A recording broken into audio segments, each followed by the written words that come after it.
You want a water? No, I'm good. I got it, Mr. Steve. Welcome back to the Luling Eagles Sports Broadcast. This is module number 4. It should be, I hope. Somehow I came up with an extra one somewhere along the way.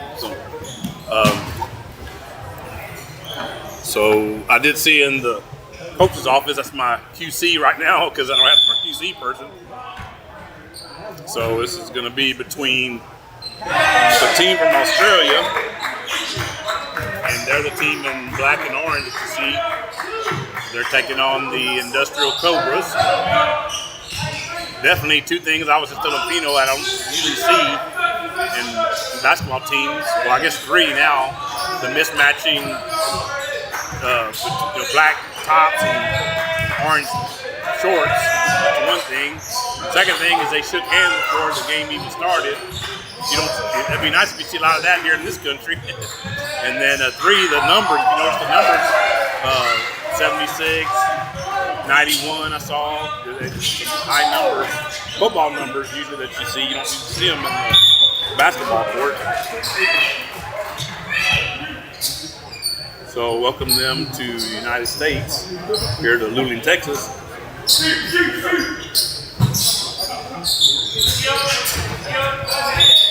One thing about it, they can go back to their home country. They'll be able to watch this there when they get through. So I'll definitely make sure and let their people know that how they can watch it. They will do that. Not that I know of. 7:05 left here in the opening period. And of course the Cobras they're the home team wearing the white jerseys with maroon trim, maroon numerals. Still no score here. Stolen there by the Cobras. 10 with it. Over to number 4, who drives in, he scores. 2-0 lead for the Cobras in the early going. There's the Blackburn Vikings. Found out what the name is. Missing the layup there. That was number 84 that missed the layup.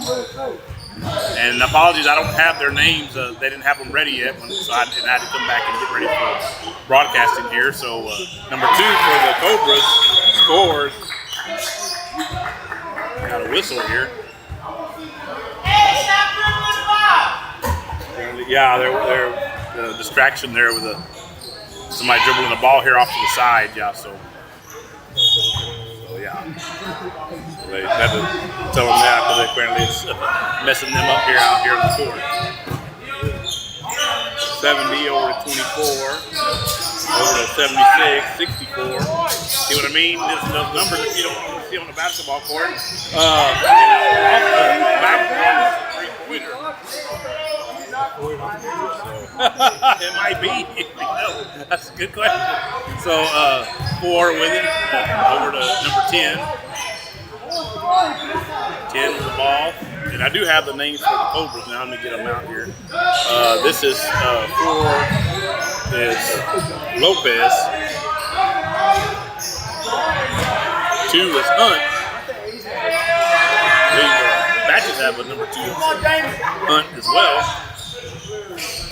Knocked away by the Blackburn Vikings. Knocking the ball around, goes out of bounds.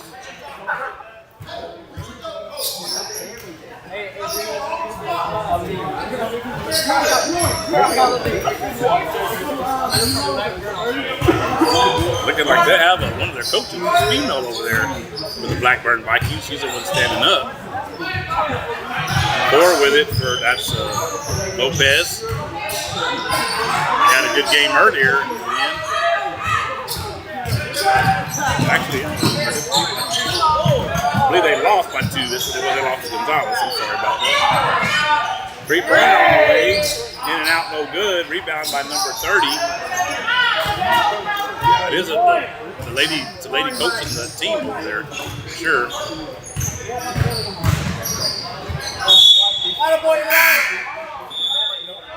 Whistle, ball goes out of bounds.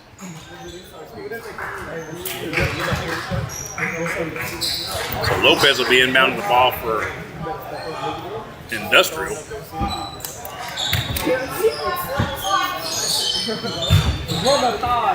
2 with it, gets it over to Lopez. 4. Lopez drives in, lays it up. No, he tried to measure it up and didn't quite measure it right. So Vikings coming the other way with it. Out of bounds. Goes out. We have 5 new ones coming in for Industrial.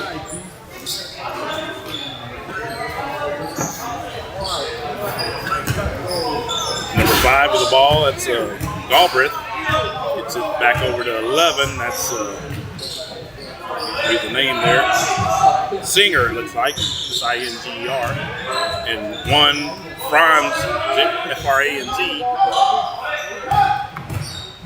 That's 5. That's Galbraith.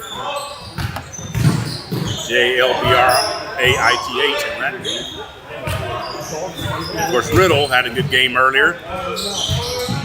Over to number 1, and he scores for the Cobras. That was Franz, F-R-A-N-Z once again. Vikings come the other way with it. Lay it up, and they score. I didn't see who that was. I think it was 24, correct? I think it was Caesar who scored.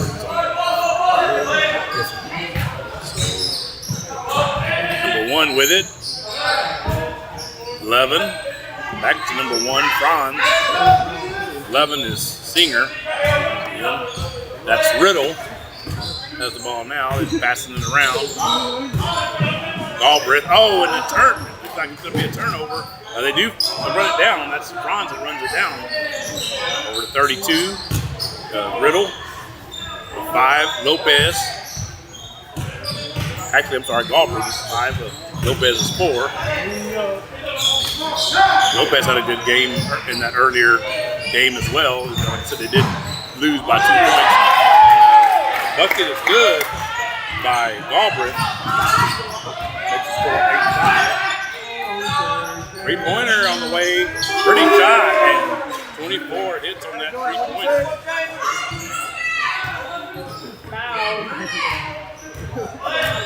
Five with it. That's Galbraith once again for the Cobras. Over to 22.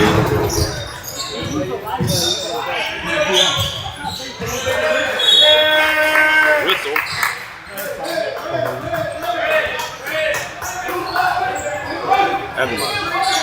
When I hit the button and I lose it, I have roster there. And I missed, but we're going to get a whistle.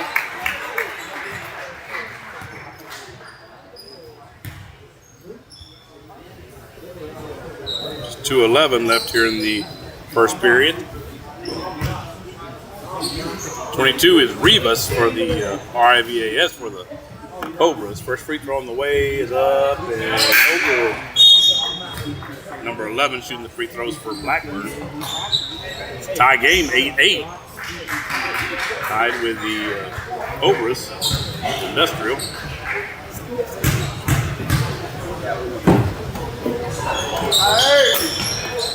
Free throw miss. Cobras come up with a rebound.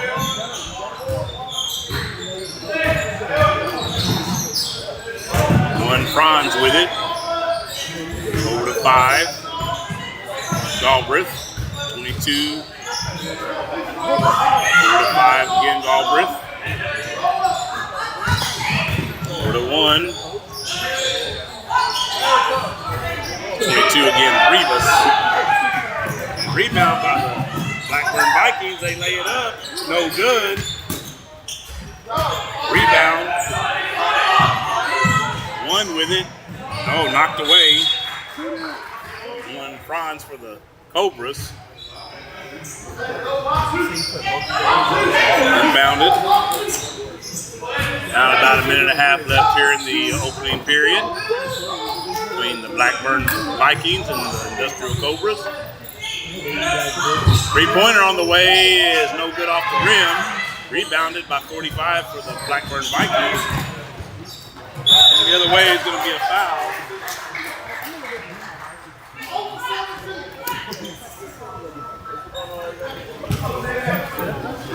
So going to the line is see the number here. Badgers just stood up again in front of me, so I'm trying to see what's going on. Hard to see around. Free throw is up and no good. 19, yes. And the Badgers will be playing the next game against another team that will be making their first appearance in the tournament, San Marcos Panthers. Free throw no good. So score still tied 8-8. Number 5 with it, that's Galbraith. Over to number 1, Franz. Back to Rivas. Galbraith, Franz. Galbraith again. Galbraith drives in, loses it, but one Franz came up with it. Got Galbraith with it right now. Gets it over to 13, who misses. He had a good game earlier, that young man did. Madre looks like it may be scored by the Blackburn Vikings, so makes the score 10-8. 22 with it. And a three-pointer on the way. That's good by Galbraith. And my shot is a little behind, apparently. That is the end of the first period. So your score, the Industrial Cobras 11 and the Blackburn Vikings 10. And of course, reminder again, the Blackburn team is from Australia. So that's, of course, I don't know if Coach knew the name. Heck, he just put on the schedule Australian team. so we had. But that's the Australian team, the Blackburn Vikings. So, of course, you see our camera lady, is over there taking pictures. Actually, she may be leaving. Take a few pictures of the Australian team. Maybe she'll be back tomorrow. She's heading out, Nicole Smith, that is. So let's go ahead and get this updated here. Second period. Put the clock reset. So I had to reset the fouls. I didn't see any fouls. I didn't have any, but that's a pretty clean first period then. So. They had two free throws. Yeah, I did. Yeah, but I didn't put them down. Neither team's called a time. Neither team's called a timeout yet. I do have that.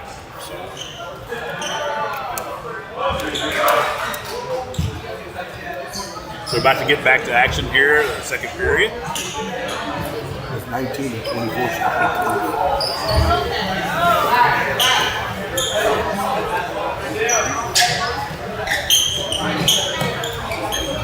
So again, this is module 4 of the tournament. 10.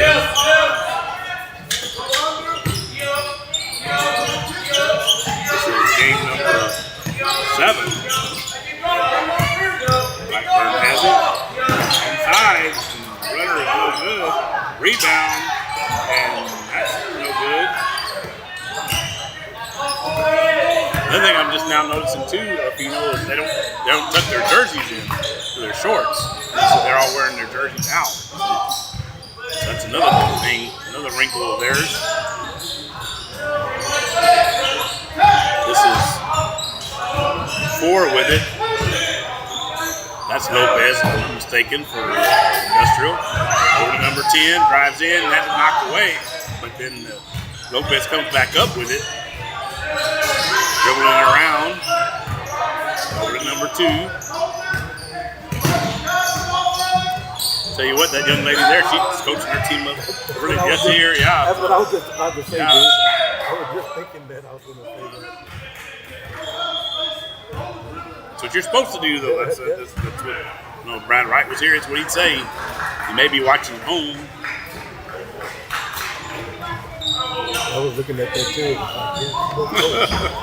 can't come out for him, 10 with it now for Industrial.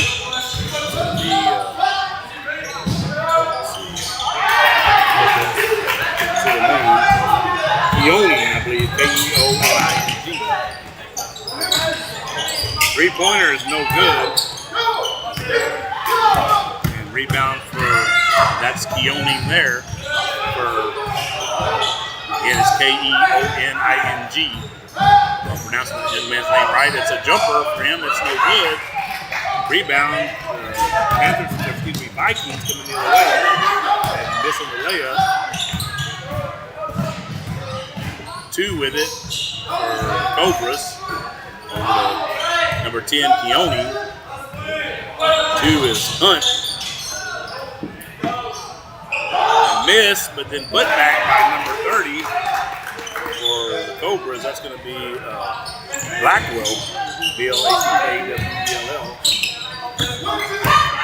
The Vikings coming the other way. Reverse layup, no good. Rebounded by 2. And again, that's Hunt. Over to Lopez, number 4. He misses. Gets it back and puts it up and scores. And it's fouled. So that's how many? 2 over there already? So 2 for the Blackburn Vikings. And then we're going to get a timeout here against the first one.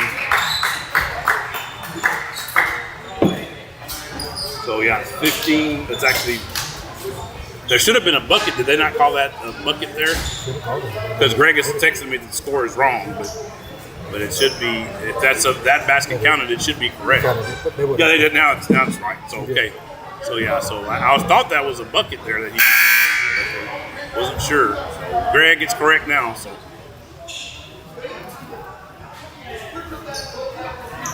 we got a timeout here. 5 minutes, 32 seconds left in the second period.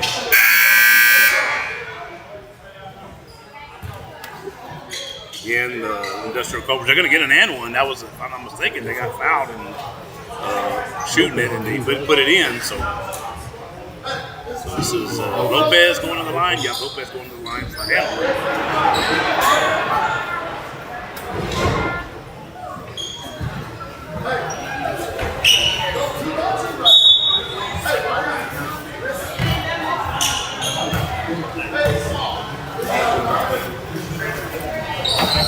Free throw from Lopez is good. They score 18-10. 24 with it. 28. 32. 24 as of now. 33. 76. 32. 28 in the corner for a 3. No good off the rim. Rebounded by the Cobras. Number 3. Over to number 2. Number 3 is Sykes. 2 once again, Hunt. 10 has it, now it's Keoning. Over to Lopez. Lopez with it. Jumper is good. That young man has had a couple of good games in this tournament so far. Playing good again this game. I know, like I said, they did lose that one earlier to Gonzales at the very end, pretty much like the Eagles did if you missed that last game. Eagles lose on a three-pointer at pretty much the buzzer.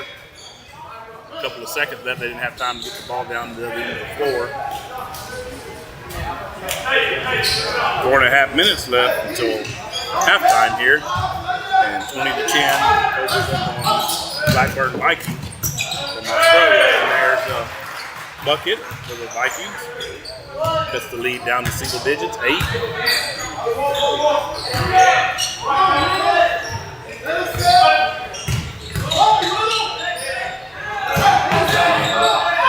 Lopez had it knocked away from him.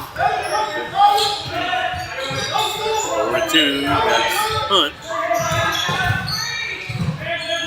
And over inside with Franz. And Franz tried to get it to Riddle, 32, and he couldn't get it there. And a turnover, and Vikings have it. Oh, and that maybe should have been a travel. Yeah, he took about 3 steps, it looked like, but 33 is going to line up a three-pointer. No good. Just a brick there. Just kind of one of those bricks that just kind of sat there on the rim and just fell off. So Lopez with it for the Cobras. And screen set there by Riddle. Lopez has it. and almost traveled with it. He did keep it. A good job by Prime to get that rebound and score. 76 with it for the Blackburn Vikings. Over to 24. Over to 24 again as he get it back from the teammate on the outside. And one Franz ends up with it. Travel? Yeah, we're going to travel. So got some substitutions for the Blackburn Vikings.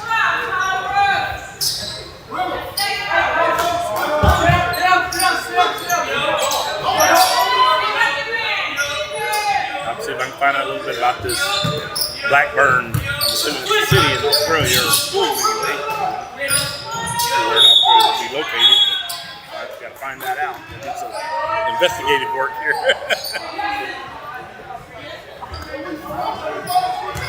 So these two teams, if I remember correctly, are part of Pool B. Got to look here in my schedule here in a minute. Yeah, I'll sit there. I think they're all Pool B. So Australian team and the industrial. Yeah, Pool B.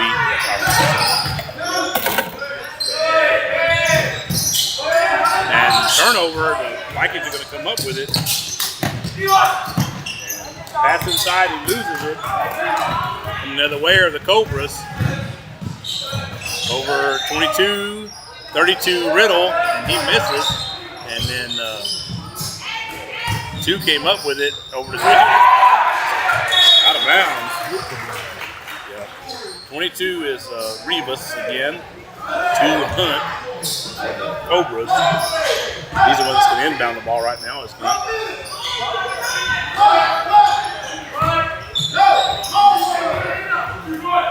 3 with it now for the Cobras.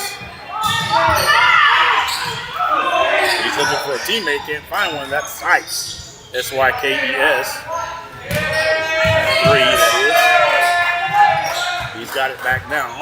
Oh,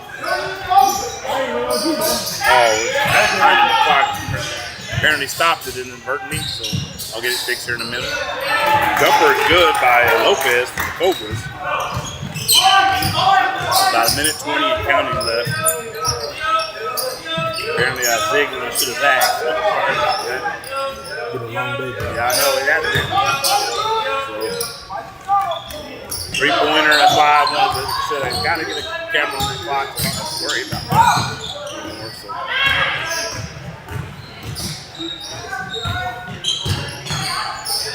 Not sure if the Sarge is listening, but in Sarge, we need to work on that. I'd already told him that, so. So we're down under a minute officially left here until halftime. No whistle. That'll give me a chance to fix the clock.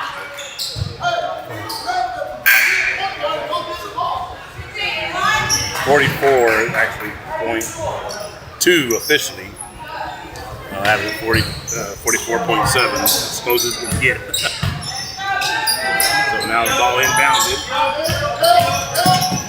We're back up. Oh, good pass. 3-pointer is no good, however, by 31. That could change in the second half, though. You know, they're down 12. Lopez with the ball for the Cobras.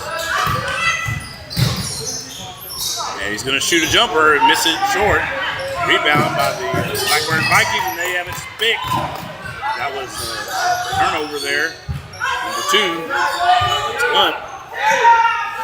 Over to 3, Sykes. 22 with a 3-pointer, and that's good. That was like a buzzer. 22 is Rebus. So that is the end of the first half. So score at halftime here in game number 7 of the 2025 Luling Holiday Classic is the Industrial Cobras 27 and the Blackburn Vikings from Australia 12. So we invite you to stay tuned. Let me get the foul reset here. Shouldn't take me that long this time around. Pretty fast moving first half, I have to say. That'll help us catch back up on time. So, and one timeout taken by the Industrial Cobras I didn't get earlier, so I'm going to go ahead and get that off there. So we should be up to date now. So stay tuned here for the second half. In the meantime, let's go ahead and run some more commercials for you. We'll be back here shortly.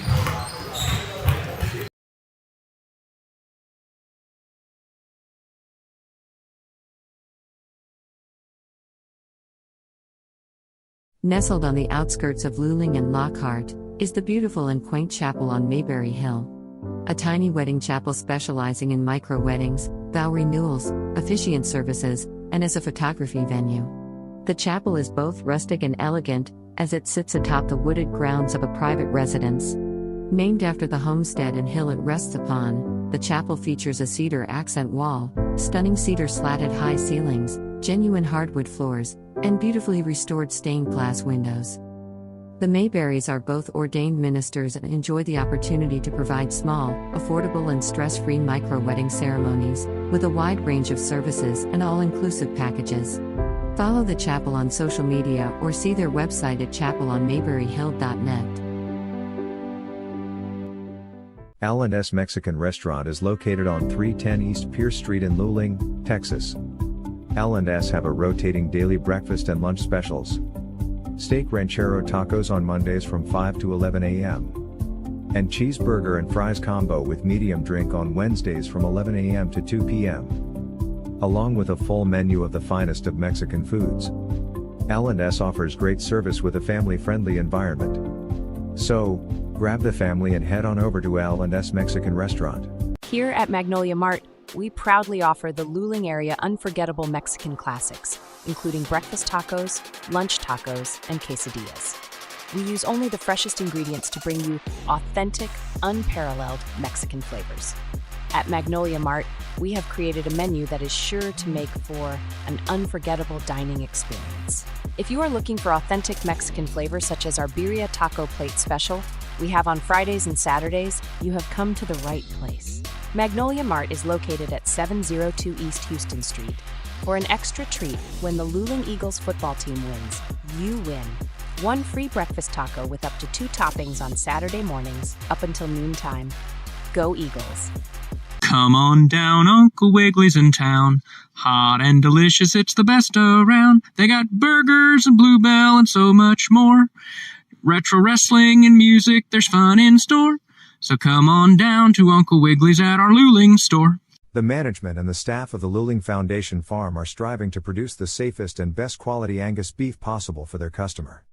This beef is grown locally on the best forage and feed available in the most humane way possible. The Foundation Farm is doing everything they can to produce an excellent beef eating experience for their customers. Please call for current prices and availability at 830-875-2438. Thanks for considering our product. KJ's Embroidery is the place that can make your embroidery dreams a reality. If you're looking for embroidery work for business hats, shirts, or patches embroidered with your business logo, owner Randy Ellis can get you lined up. From a handful of items to bulk items, KJ's Embroidery is the one to call. Check them out on Facebook to stay up to date with all of their current work. If you would like to reach out to KJ's Embroidery for embroidery work done, you can send an email to kjsembroidery@gmail.com or you can call them at 830-263-2447. Angie's Snacks, located at 2502 South State Highway 80 in Luling, Texas, is open on Sunday to Tuesday, Thursdays and Fridays from 2 p.m. till 10 p.m. and closed on Saturdays and Wednesdays. Angie's Snacks offers a wide variety of authentic Mexican snacks as well as refreshments. On Sundays, Angie's Snacks serves a special plate. Be sure to go and give Angie's Snacks a like and follow on Facebook, where the Sunday special plate will be posted prior to each Sunday. Whether it's the craving for a Sunday special plate, cool refreshment, or an authentic Mexican snack, head on over to Angie's Snacks and let Angie take care of that craving for you. Sarah Jean's is located at 401 East Davis Street in Luling, Texas. Sarah Jean's offers a great place to come on in and enjoy your favorite sandwich or soup. Grab yourself a slice of our buttermilk pie, or come on in for a great cup of coffee and conversation, along with a tasty menu and daily specials. You can enjoy your lunch in our indoor dining area or our outdoor door seating. So, bring your appetite and conversations on over to Sarah Jean's. Let us take care of your appetite, and let's have a friendly chat. Thank you for tuning into tonight's broadcast of Luling Eagles Sports on the Luling Eagles Sports Broadcast. Now let's take you to the booth with Eric Lugo, Logan Pettis, Fino Quiroz, and Roy Burkhart.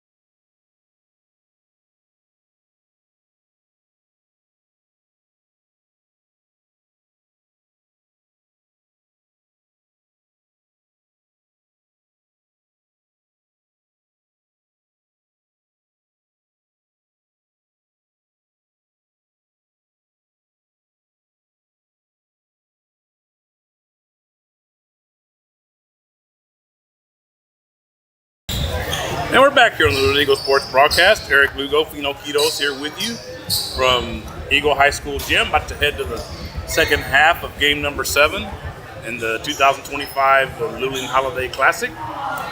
This game between the Blackburn Vikings from Australia and the Industrial Cobras from the Victoria, Texas area.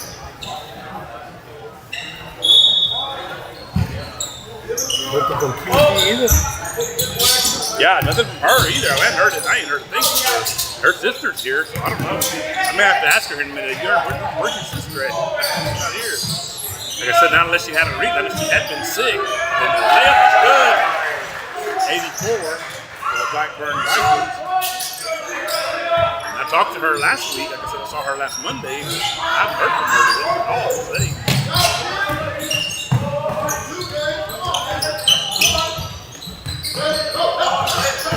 So we may see the other ones. Greg texted me a while ago, obviously. Let us know the score was incorrect when it was actually correct. It was just, we're waiting on a confirmation of the made basket. So I'm not sure he's fancy. I know he does work long hours in his business, so he may go ahead and watch it at home. Knocked away.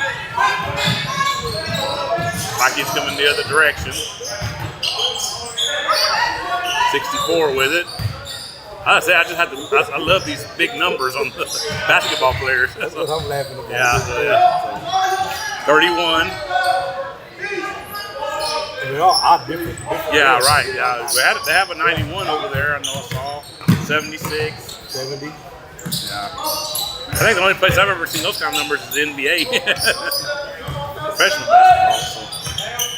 And Ioni driving in for the Cobras. He scored. They do up and good. 31 coming the other way for the Vikings. 3-pointer on the way, no good. Rebounded by Lopez for Industrial. Up to the floor to Hunt. Hunt's going to lay it in. He misses on the reverse. Rebounded. 31 comes up with it for the Blackburn Vikings. Blackburn with it. 11 has it now. That's more of a basketball number there. 31 too. He has it now. And knocked away. Out of bounds.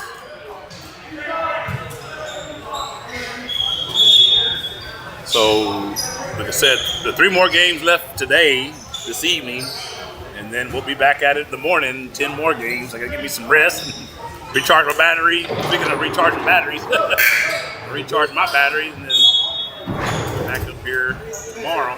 Do it all again. Well, if you know I've been talking, we do it because we like it. We love it. We just say we love it because we're sure not getting paid for it. Sure.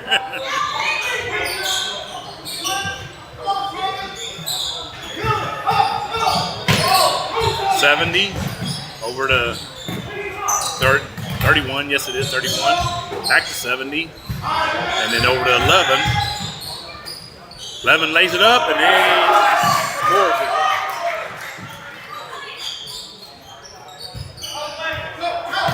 Two with it. Knocked away. 70 has it. One thing I hadn't mentioned yet, I may mention a little more when the Eagles play their second game here in a little while. The Eagles are going to be playing on Saturday in San Antonio at the Frost Bank Center. They're going to be taking on the Llano Yellow Jackets. It's something other than football. Imagine that. The boys and girls? Do what? The boys and girls? I think it's just the boys. Yeah, so the boys are playing there. They're going to be playing, I think it's 1:30 is the tip time there in the afternoon. And then they're going to stay for the game that night, the Spurs game. The Spurs play the Portland Trailblazers later that evening. Been a few years since the Eagles have played in San Diego. I was at the last time. I can't remember who it was even played, but I'll tell you how long ago that was. That was Shelly O'Neal. She's gotten married since then. She was her trainer. So that's a few, probably before COVID, I'd say. Maybe 2017, 2018, somewhere in there.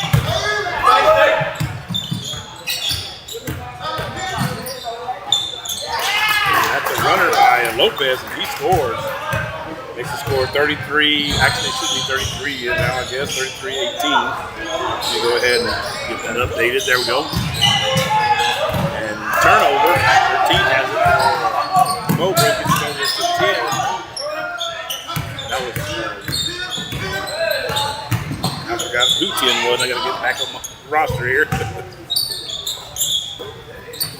Let's see, 10 was Keone, that's what it was. And 13 has it now over 5. 13 is Madre, and maybe and then the miss, and then the rebound. Blackburn Vikings miss on that layup, and they were going to get a foul here. So that's 2 for them, I think. So now I can say on this one, you're not really seeing a lot of fouls called. Score 33-18 again in favor of the Industrial Cobras.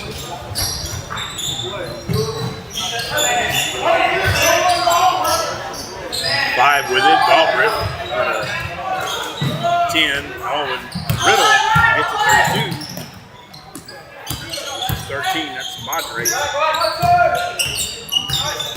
Over to 10, he loses it. That was Keone. And a 3-pointer on the way, no good.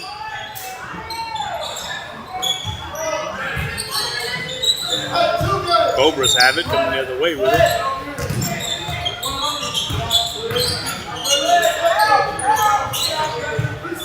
Five has it now. He gets inside to 32 Riddle, and Riddle's going to be fouled. 2:53 left here in the third period.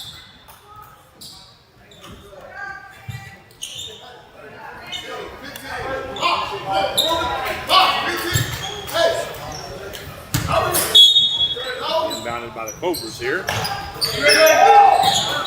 Andre with it. 11 fouled. 11 is Singer. He's the one to the line.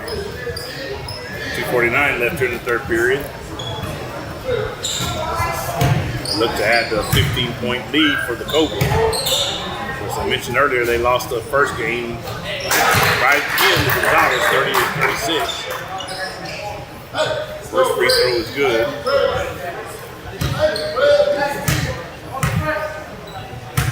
Just like the Eagles did in their game. A couple of ticks left in the miss. Rebounded by the Cobras, they have it back.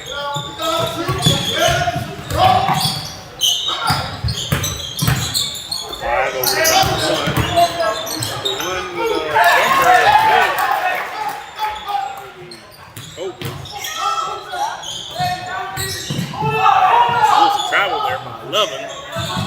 Corner's a 3, no good. It just comes up a little short.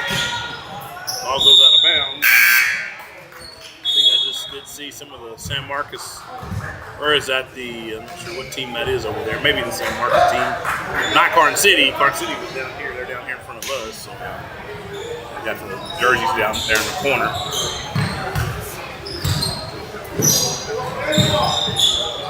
San Marcos Panthers. I'm not sure if they what school they represent. I'm not sure if it's no, the Rattlers are the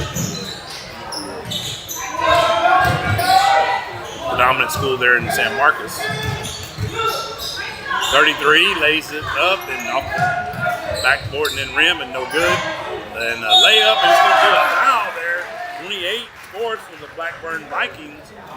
And he's going to go to the line to shoot an and one. Foul for the Cobras, the first one. Still got 2 over there, correct? Four on the other. Oh, 4? Okay. 4 on the other side. That's for the Blackburn Vikings. So I still put the Cobras in the bonus.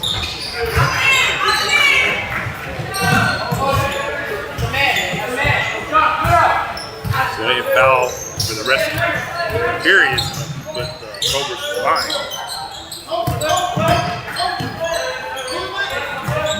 5. And that's Albrecht. He just passed it off to Franz. Over to 32, that's Riddle. 11. Leave 11 to Rivas. No, actually Singer, I'm sorry. Rivas is 22. 2-2, not 1-1. Singer had that, gave it up to Galbraith. Galbraith gets it out, and it's going to be a turnover. Oh! That young lady there in front. She's with the Carn City team. Just got run over. And Blackburn lays it up. Number 91 scores on that. Down under a minute now left here in the third period. And thrown away by Cobras. Still ahead, 36-23.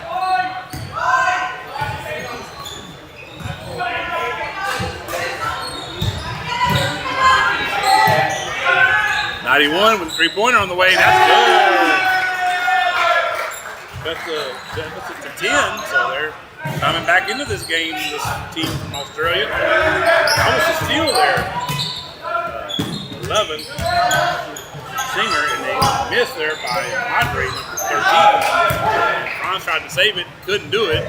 Knocked away by Galbraith. Good job there on defense by that young man.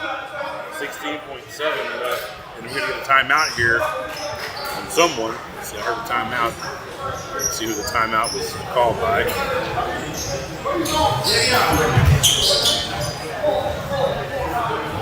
So each team with 4 left. So that one was called by the Blackburn Vikings. 16, like I said, I have it a tenth of a second off. 16.7 officially left here in the third period. And again, the Industrial Cobras lead the Blackburn Vikings from Australia, 36-26. So the next game, as I mentioned, Varsity Badgers are here down to the left of us. They'll be taking on the San Marcos Panthers, will be making their first appearance in this tournament. They're on the far end over there. So let me see, that's going to be Pool B, I believe, again. So I need to write down that last score of our game. We lost by 3 points, 54-51.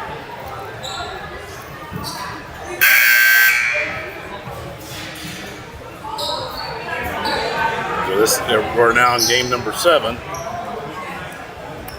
So because of the incident a little earlier, and by the way, if those of you that didn't hear, that gentleman is doing okay. We heard he was doing okay. He was resting comfortably down the street over here at the hospital. So good thing all turned out well with that situation. Because it was really scary. We were here for it. The Fino saw more of it than I did. So, and I could see some of it. I saw more than I really cared to see.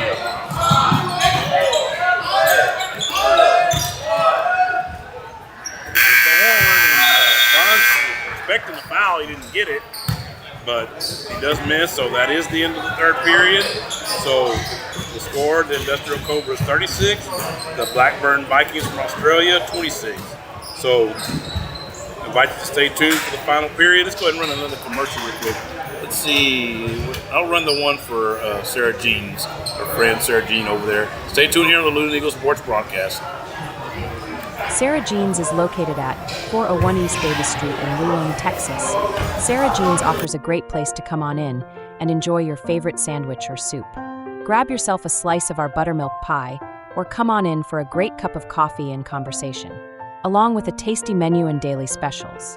You can enjoy your lunch in our indoor dining area or our outdoor door seating. So, bring your appetite and conversations on over to Sarah Jean's. Let us take care of your appetite, and let's have a friendly chat.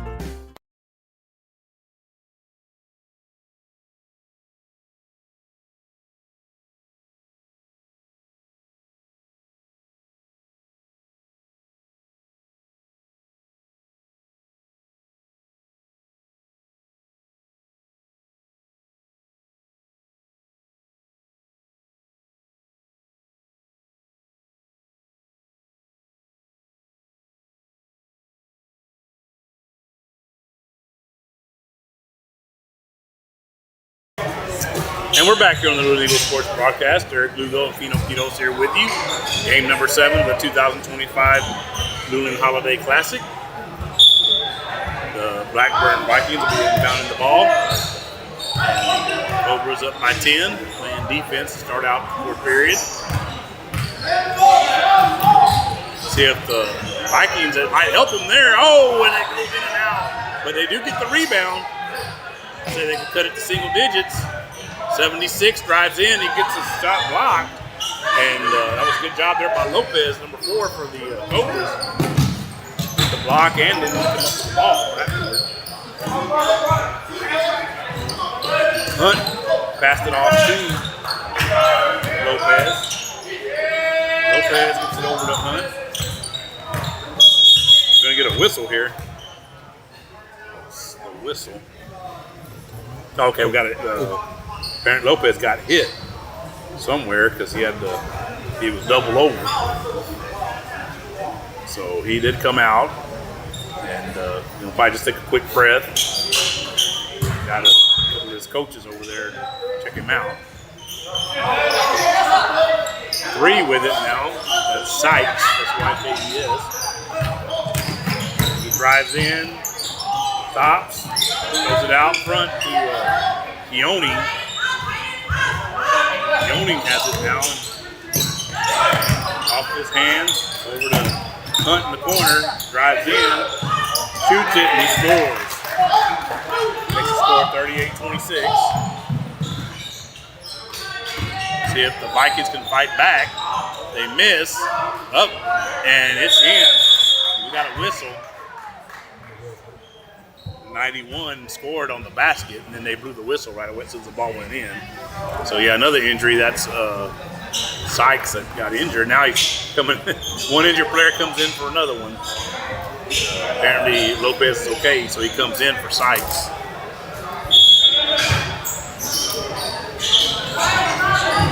Full court pressure by Vikings. Pass. Lopez has it. Guarded by 32 out there. Drives in. And jumper's no good. Rebounded. That's no good from Franz, but he does get fouled.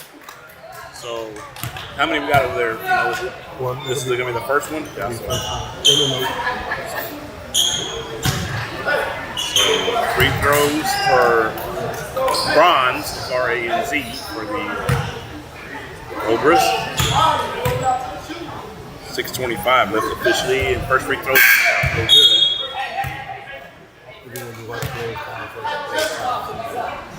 Second time. I'm assuming they have to use both hands, because usually they like the numerals at the end in 5 in both, the first one and the second one, so they only call it with one hand. So the second free throw was good. Makes the score 39-28.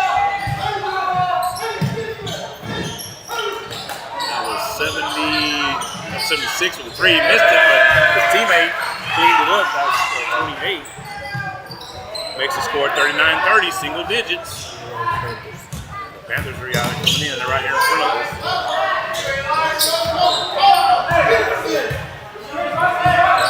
Lopez has the ball. That's fouled by Keone to Lopez. 1 One with it, that's Franz. He's going to shoot a jumper just in front of the free throw line and missed. Lopez got it back. He put it back and missed it. So let's see if the Vikings can cut down to this deficit even further. 5:29 left. Gonna get a foul here. Yeah, we got a foul.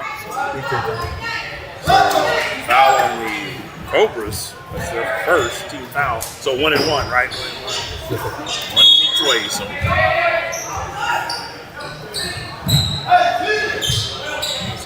Vikings trying to get back into this game. A three-pointer might help them. No, it's a miss. He gets to get it back though.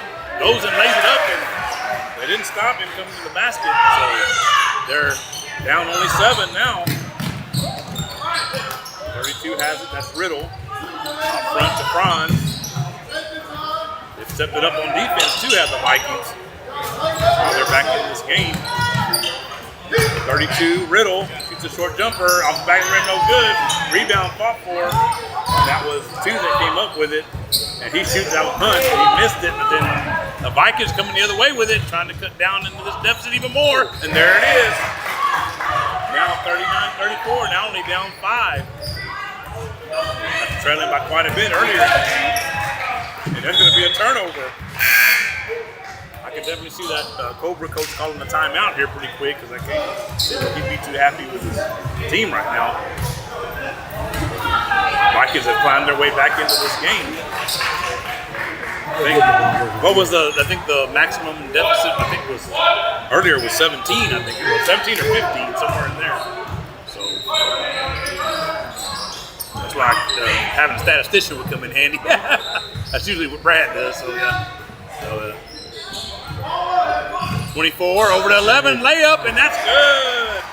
They are right back in this game. They're only down 3 points, 1 possession. So, and they've stepped it up on defense too. Tell 11 had the ball. That was, I forgot on that one who it was already too. I believe it was Keone, but I'll look and see in a minute. Let's see. Here. That's Madre there, 13 with the ball. They do score. They stem the tide somewhat. Sorry about that. Put on the wrong team. 41-36 is what it should be there. Missed by the Vikings. They do get it back. 31 drives in and kicks it out for a three-pointer. No good off the rim. Rebounded. Gonna get a whistle here. We're gonna get a timeout by the coach there for the Blackburn Vikings. Yeah, I heard her. She yelled. That's apparently what she yelled was timeout. So it's going to be down to 3 for them. Yep. Actually, it was the home team, the Industrial Cobras, that called the timeout. So apparently she didn't yell timeout. She yelled something else. So 3.5 minutes exactly left here in the fourth period. So 41-36, Industrial leading. So, and we do invite you to stay tuned for the second game of this Module 4, which is going to be between the Karn City Badgers and the San Marcos Panthers. The San Marcos Panthers are in the corner over there waiting to warm up. So they'll be in the next game. So 3 timeouts left for the Cobras, 4 left for the Blackburn Vikings. Yep, 1 foul piece, I got that. So not to get back to action here. And again, thanks to everyone for tuning in throughout the day, and thanks to all our sponsors, especially right now, Magnolia Park. Shout out to our friend Faraz over there. And can't thank him enough for what all he does for the school. And he told me he loves doing it for the school and loves doing what he can to give back to the communities. That's what he's all about.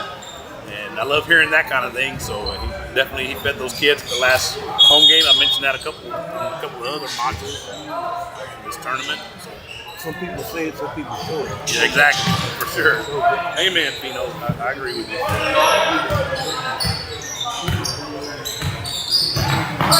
5 with it. Over to number 3, that's Sykes. He's back in after the injury earlier.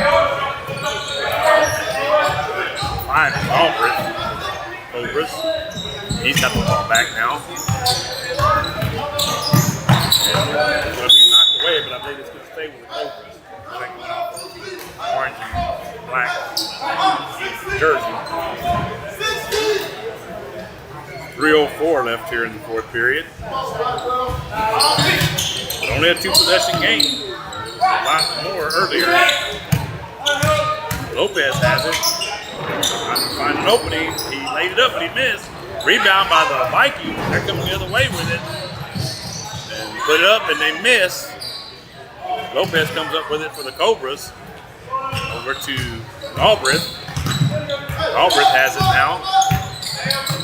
Over to Hunt. And to Galbraith. Over to back to Sykes, 3. And 5, that's Galbraith. He drives in. He's going to get fouled, looks like. So one of the Blackburn Vikings is going to pick up that foul. How many we got over there now? Field 2? Okay, so that's the second one. We'll be inbound the ball then. That wasn't a shooting foul there.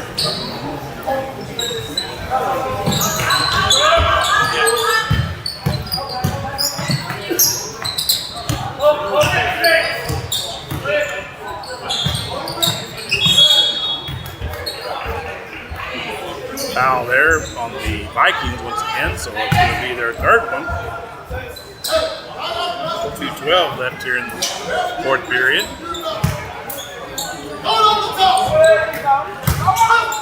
And Lopez gets the ball out of bounds and he scores.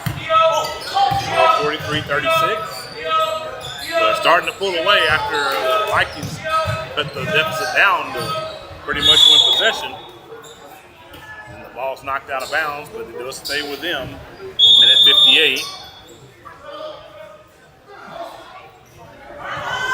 That little one there in the corner, I think, might have got scared by the ball. I know either that or she's just playing around with the mom, one of the two. Because I was wondering if she was scared of the ball. I mean, it looked like she got scared of the ball. Oh! And that was Franz that fell down. That apparently had the ball knocked away from him, or he tried to get the steal is what it was. And yeah, and so 70's going to be inbound to the ball for the Blackburn Vikings.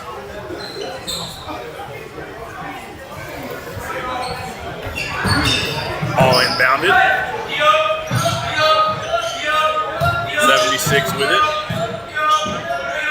70 over 24 for a 3, and that's no good. Rebounded by Lopez, who got it up front to Sykes. Sykes has it now. Over to poor Lopez. There's going to be a whistle. Minute 33 left here in the fourth period. Another foul, and that's going to be the fourth. Sorry, that next one will put them in the bonus. The Cobras, that is. Yeah, so he's going to go to the line for this one too.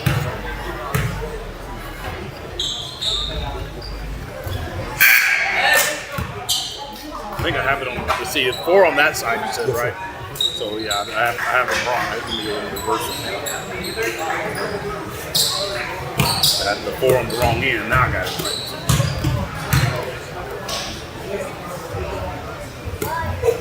First free throw was missed. Second free throw missed as well. So that does help the Vikings stay in the game, at least for now. 28. Over to 31, inside to 24. He shoots it, doesn't score, but he does get fouled. So we'll go to the line. Now that'll be the second one on the Industrial. Second team foul, that is, the fourth period. That foul was on number 5. That's Galbraith. That's his first.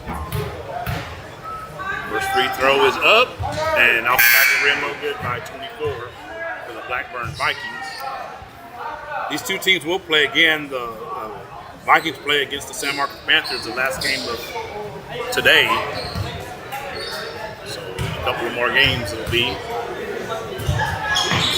the second free throw is good. Makes the score 43-37. We get a foul. We got a foul call apparently by that official on the far side there. So yeah, now it's going to be Yep, free throws from here on out. So Lopez goes to the line to shoot 2 free throws. They're all 2 free throw fouls from here on in. He misses the first one short, the rim. So still a 2-possession game right now for the Vikings, 43-37. Missed the second one. So he missed them both. Keeping the missed free throws are keeping the Vikings in this game. That's a 3-pointer, and that's good. Number 70 pulls them to within 1 possession, 43-40, and having trouble getting the ball in bounds. They finally do. Gonna get a whistle here. Another foul by the Vikings. Cobras will go to the line once again. 57.1 left. Officially 57.1. I have it at 57.4 there in front of you. But tried to stop it. I couldn't quite do it. I did get it at 57.1 though. So I did accomplish what I wanted to do. First free throws up, off, and hits the rim and goes out. No good. Yeah, you're right. Correct. 5 in a row that they've missed. This game would probably be over had they not missed. They do make that one. Their coach is breathing a sigh of relief on that. 44-40. Looking for a 3-pointer are the Vikings. Instead, they changed it and went for the 2 and missing the layup. And Mike has it the other way. He's going to pull it out. He's already got the lead. They don't have to score.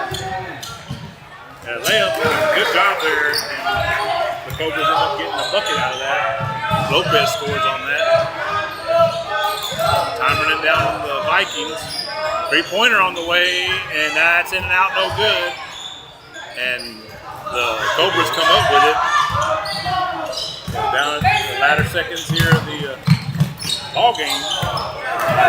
It's a turnover, and it's going to be a layup, and it's going to be good, but they are running short on time to see that they didn't call timeout. I thought they did, but they didn't. Now I hear a whistle. So they'll call a foul. Okay, so it's going to be going free throw. I thought I'd heard a timeout called.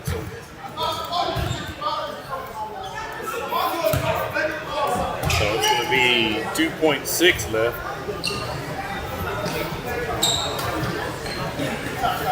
And Sykes will go to the line. Pretty much, I think the Cobras can put this one in the bank. It'll be kind of hard for the Vikings to score 4 points in 2 seconds. And missed free throws again, that you mentioned. Like I said, this game could have been over quite a while ago. And kept the Blackburn Vikings around. So the Cobras will move to 1-1. They lost earlier, close game to the Gonzales Apaches. They're going to win this one, it looks like. Second free throw, no good. So they're going to get a timeout here. Now we got the timeout for the Vikings. Yeah, that's the only thing. So 4 timeouts left for, actually 3 for them now. 3 each way. Yeah. So, of course, they won't be able to use them, I don't think, now in 2 seconds. 2 seconds even left here. I have 2.8 in front of you. Let me see if I can 2 seconds even. I almost had it. Went too far.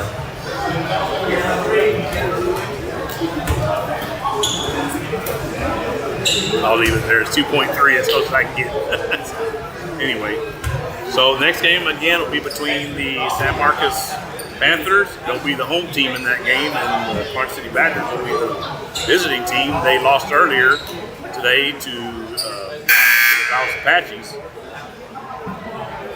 So Gonzales is 2-0 in this tournament. They defeated the Park City Badgers 58-41, and they defeated this industrial team 38-36. So they're 2-0, and that's in Pool B. These 2 teams are in Pool B. So if Industrial wins this one, they'll go to 1-1.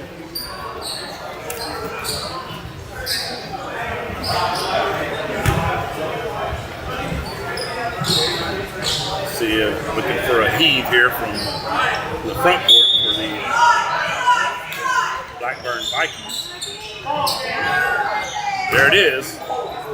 3-pointer on the way, no good, but that is the horn, so that's the buzzer, and that's the game, most importantly. So the final score here in this game is going to be the Industrial Cobras 46 and the Blackburn Vikings from Australia 42. And the Blackburn Vikings will be back to play here in a couple more games. The Industrial Cobras are done for today. They're done at 1-1. So we invite you to stay tuned. The next game again between the San Marcos Panthers and the Garden City Badgers, and it'll be here in about 10 minutes. We invite you to stay tuned. We'll go ahead and run some more commercials for you in the meantime. Thank you for watching and listening.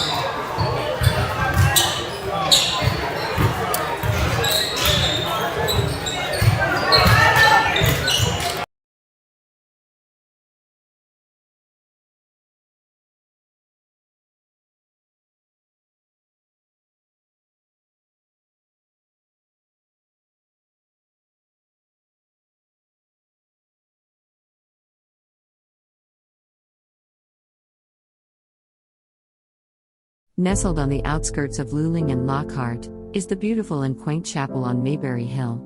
A tiny wedding chapel specializing in micro-weddings, vow renewals, officiant services, and as a photography venue. The chapel is both rustic and elegant, as it sits atop the wooded grounds of a private residence. Named after the homestead and hill it rests upon, the chapel features a cedar accent wall, stunning cedar slatted high ceilings, genuine hardwood floors, and beautifully restored stained glass windows.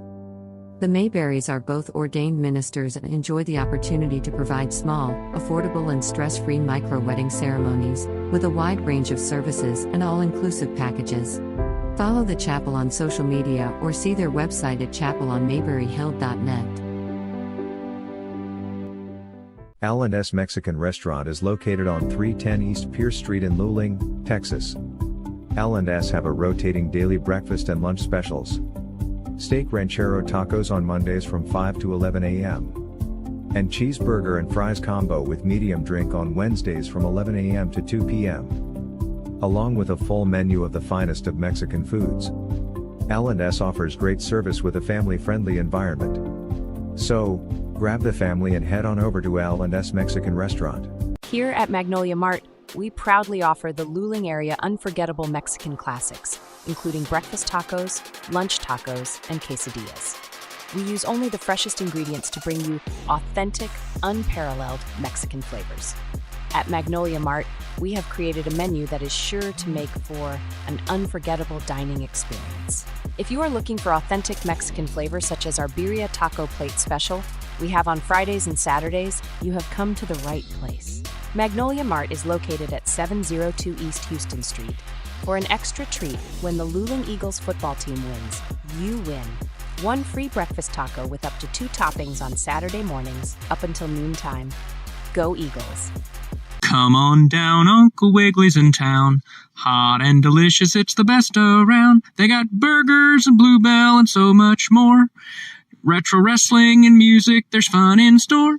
So come on down to Uncle Wiggly's at our Luling store. The management and the staff of the Luling Foundation Farm are striving to produce the safest and best quality Angus beef possible for their customer. This beef is grown locally on the best forage and feed available in the most humane way possible. The Foundation Farm is doing everything they can to produce an excellent beef eating experience for their customers. Please call for current prices and availability at 830-875-2438. Thanks for considering our product. KJ's Embroidery is the place that can make your embroidery dreams a reality. If you're looking for embroidery work for business hats, shirts, or patches embroidered with your business logo, owner Randy Ellis can get you lined up. From a handful of items to bulk items, KJ's Embroidery is the one to call. Check them out on Facebook to stay up to date with all of their current work. If you would like to reach out to KJ's Embroidery for embroidery work done, you can send an email to kjsembroidery@gmail.com or you can call them at 830-263-2447. Angie's Snacks, located at 2502 South State Highway 80 in Luling, Texas, is open on Sunday to Tuesday, Thursdays, and Fridays from 2 p.m. till 10 p.m. and closed on Saturdays and Wednesdays. Angie's Snacks offers a wide variety of authentic Mexican snacks as well as refreshments. On Sundays, Angie's Snacks serves a special plate. Be sure to go and give Angie's Snacks a like and follow on Facebook, where the Sunday special plate will be posted prior to each Sunday. Whether it's the craving for a Sunday special plate, cool refreshment, or an authentic Mexican snack, head on over to Angie's Snacks and let Angie take care of that craving for you. Sarah Jean's is located at 401 East Davis Street in Luling, Texas. Sarah Jean's offers a great place to come on in and enjoy your favorite sandwich or soup. Grab yourself a slice of our buttermilk pie, or come on in for a great cup of coffee and conversation, along with a tasty menu and daily specials. You can enjoy your lunch in our indoor dining area or our outdoor door seating. So, bring your appetite and conversations on over to Sarah Jean's. Let us take care of your appetite, and let's have a friendly chat. Thank you for tuning into tonight's broadcast of Luling Eagles Sports on the Luling Eagles Sports broadcast. Now let's take you to the booth with Eric Lugo, Logan Pettis, Fino Quiroz, and Roy Burkhart.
And we're back here on the Luling Eagles Sports Broadcast. Eric Lugo, Fino Quitos here with you from Eagle High School Gym.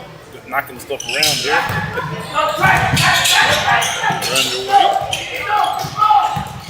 And this is between the Karn City Badgers, three there, and the San Marcos Panthers making their first appearance in the tournament. Miss and then rebound by Elizondo for the Badgers. They're wearing the travel, their black and orange black dirty top and orange trim. Hunter Mays with a rebound and he gets it. And then Fuentes ends up with it. And he off the backboard and scored. Apparently he called that. So, of course, San Marcos Panthers wearing white uniforms. Have some blue trim. That's why I have them in the blue. So three-pointer is no good by number, so that was 5.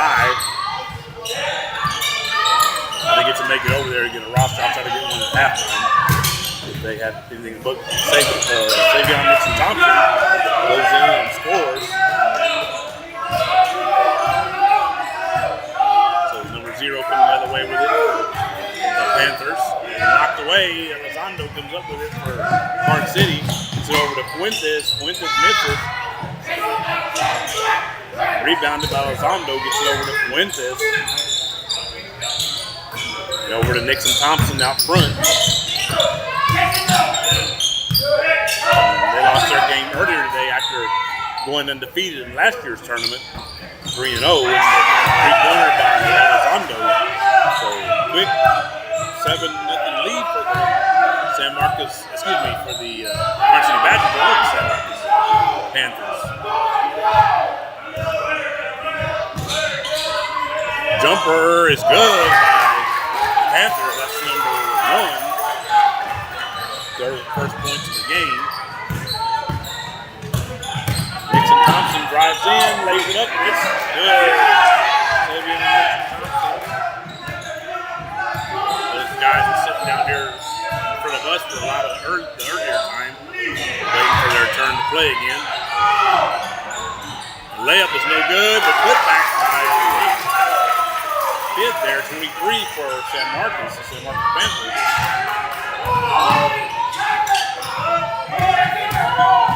Fuentes passes to Mays, Mays lays it up and misses. Tried to get it back, he couldn't.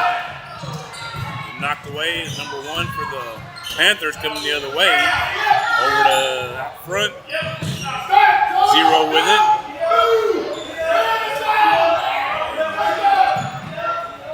Got it back and the ball's knocked out of bounds.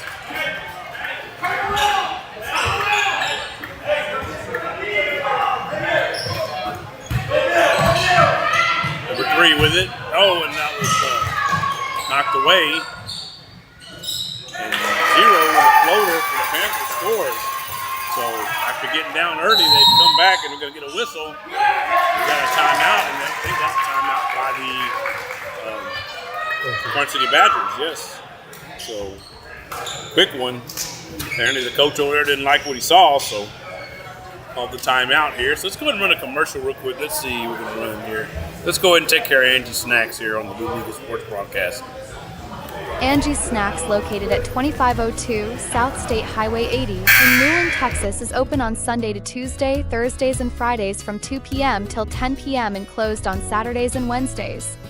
Angie's Snacks offers a wide variety of authentic Mexican snacks as well as refreshments. On Sundays, Angie's Snacks serves a special plate.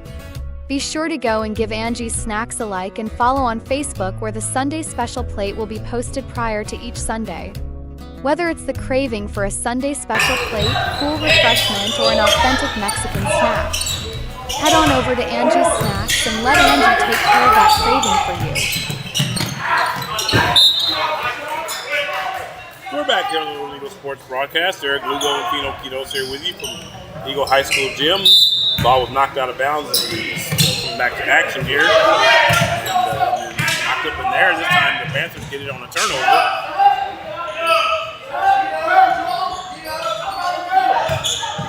One with it out front for the Panthers. Over to 0. Out in the corner. knocked away. The Varsity Badgers come up with it. Fuentes, and then off the foot of one of the Panther players, 23. So it goes out of bounds. Nixon Thompson will be inbounded at number 0. Gets it over to his teammate Fuentes, Micah Fuentes, number 13. Over in the corner with 3, that's Caleb Ingle. Nixon Thompson goes up with it, and no good. Rebounded. The Panthers coming the other way with it.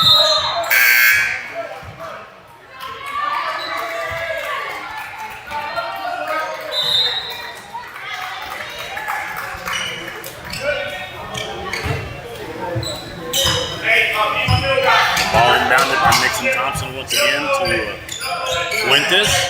Wipe the shoes off. Nixon Thompson got it. Troy Curry checked in, let's see, for the Varsity Badgers, number 21. Miss. And the Panthers come the other way with it. 3-pointer on the way is no good. Rebounded by Ingle for the Badgers, and then he gets to take it away from him. And the shot, no good.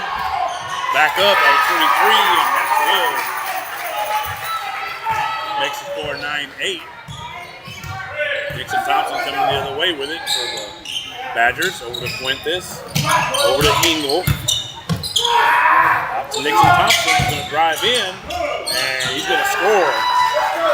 Xavier Nixon Thompson from Queen City. Do what? Oh, okay, yeah.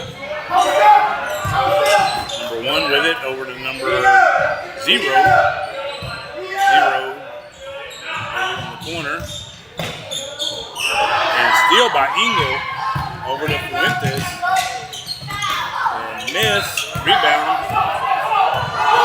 And coming the other way is, oh, we're going to get a foul here. Number 1 for the Panthers.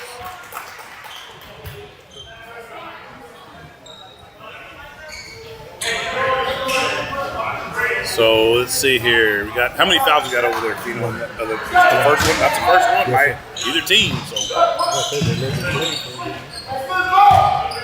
apparently they are. That's a good indication of it. Shot. I guess he put it on the wrong side. Specifically, the Farm City foul. And San Marcos with a bucket makes it 11-10. Nixon Thompson out front for the Badgers.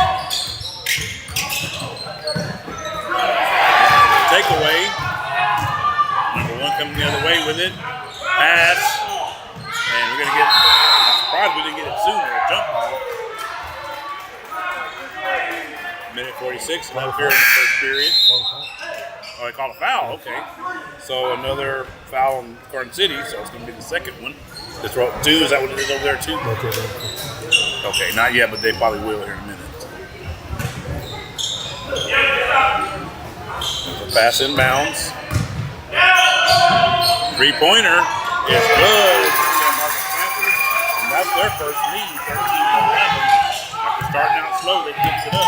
Ingle with it. Shoots a jumper that misses everything. Rebounded by the Panthers. Phone call penalty, a foul. 3-pointer again for the San Marcos Panthers. Makes the score 16-11. Let me go and take that foul off of there. Back down to 1. Nixon Thompson lines up a 3, and that's off the back of the rim. No good. Mays gets a rebound over to Fuentes. Fuentes misses it. Rebounded by the San Marcos Panthers. 5 with it. Shoots a 3-pointer, and that's no good. And Nixon Thompson brings it back up to 4 for the Badgers. Over to 3, Ingle. Over to Fuentes. Fuentes with the jumper misses. And coming the other way is number 3. And he works his way through there. And like you said, Fino letting them play apparently because they didn't call a foul there. Nixon Thompson with it for Garden City. Coming the other way with it. Crosses midcourt. Drives into the front court. Runner is no good. Ball goes out of bounds. It looked like it went off the Panther players. Panthers. Apparently not. 11.1 officially left here in the first period. You have to vote on the run.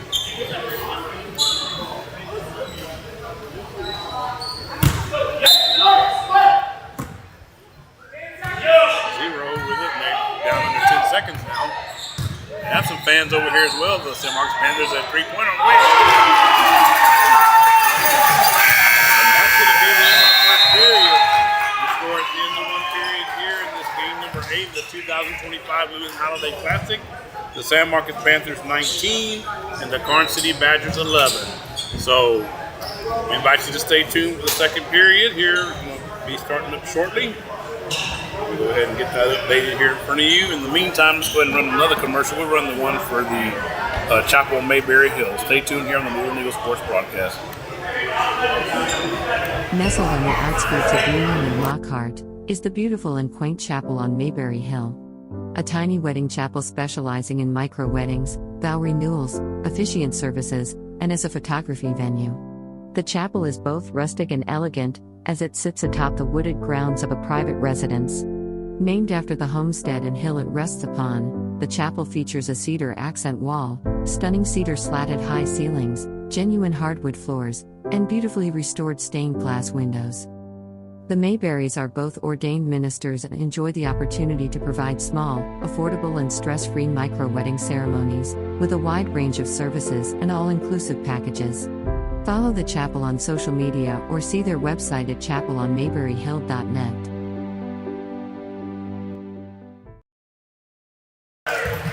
Welcome back to the Luling Eagles Sports Broadcast. Underway here in the second period now. Hunter Mays has the ball for Karn City, goes up with it, gets fouled.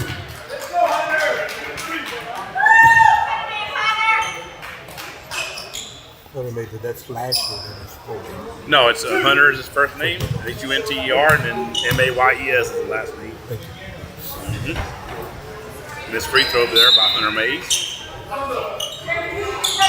No, Nixon's thinking about Nixon Thompson. Yeah, I thought you say that. Savion Nixon Thompson. So he does have a high school last name. He's the only one apparently. Miss. Loose. Come up with it.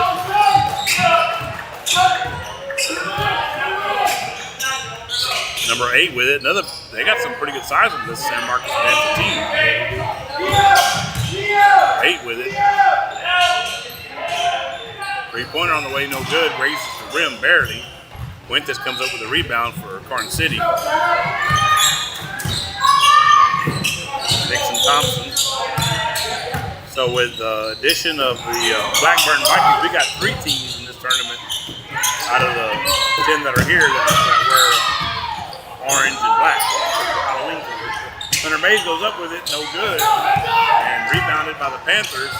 Stolen by Nixon Thompson. Had a guy coming behind him, but he was aware of it. Mays with it over to Curry in the corner. Misses on a 3-pointer.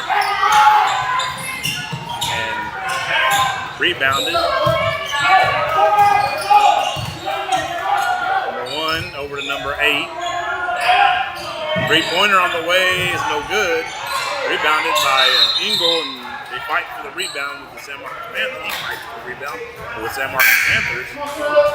And I don't know what we got. Did we get a foul call there? Okay, so 2 fouls for the San Marcos Panthers, I see, and 0 for the other one. Okay, so we go ahead and get that updated. Probably didn't reset them after the first periods. I did now. So Nixon Thompson driving in, shoots it, no good. Mays follows it. That's no good. Rebounded by 8 for San Marcos Panthers.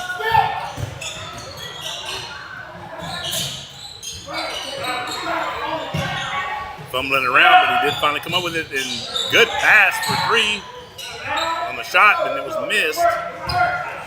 And Nixon Thompson has it for Karn City.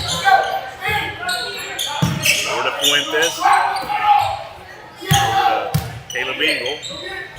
Back to Nixon Thompson. Jumper by number 10, that was missed. Panthers almost turned it over there. And that's going to be a foul on one of the Badgers. So that'll be their first one, correct? Yep. 5.5 minutes left until halftime. 5 minutes, 30 seconds.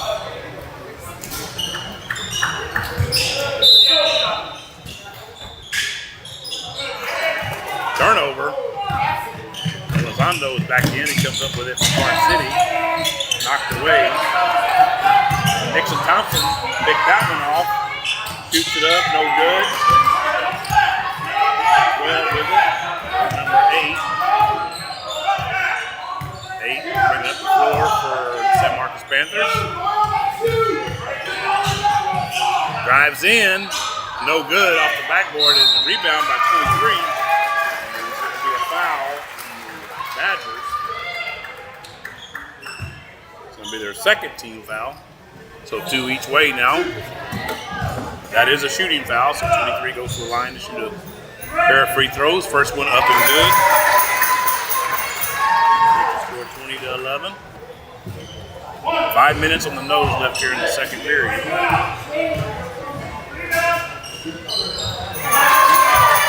Free throw is good. After starting out slow, we're going to get a timeout here or something. I think it's going to be Park City. So it's going to take them down to, if that is them, it's down to 3. Yep, it is them. It's down to 3. So, of course, as I mentioned, they lost earlier to Gonzales. Gonzales is 2-0 in this tournament. And the Quad City Badgers looking to go 1-1 if they can get the win here. At the moment, they trail the San Marcos Panthers. San Marcos Panthers will play, they'll get a game off, and then they got to play again the last game of the evening against the Blackburn Vikings that we just saw a little while ago.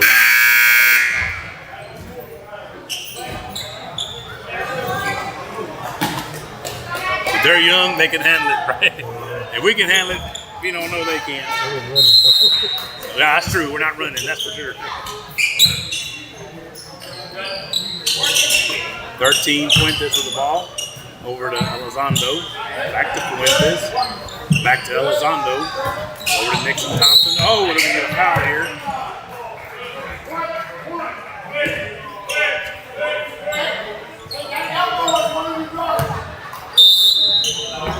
Nixon Thompson will inbound. 3-pointer on the way. No good. Elizondo. And one tried to throw it down the floor and ended up throwing it away. Fuentes missed on the runner. And Panthers coming the other way. Number 8 gets it over to 23. 0 with a 3-pointer. No good off the back of the rim. Fuentes tried to chase down the rebound. 15 checked in. Where's that? 10 and 15. So I need to get the names of those 2 individuals. 3-pointer is good. That was number 1, I believe. San Marcos Panthers. Makes the score 24-11. Nixon Thompson gets it over to Elizondo. Elizondo with a shot he misses. Rebound by San Marcos Panthers. 8 coming the other way with it. Over to, I think that was 1 with another 3-pointer. He missed that time off the back of the rim. This is Fuentes coming the other way with it. Over to Elizondo, Curry, Fuentes, over to number 15. Over to Nixon Thompson. Elizondo, Nixon Thompson drives in. He's going to get the and one. I believe he is. Yes, he is. So scores 24-13. So Nixon Thompson goes to the line. 3:12 left until halftime. He'll be trying to cut the deficit down to 10 for the Badgers.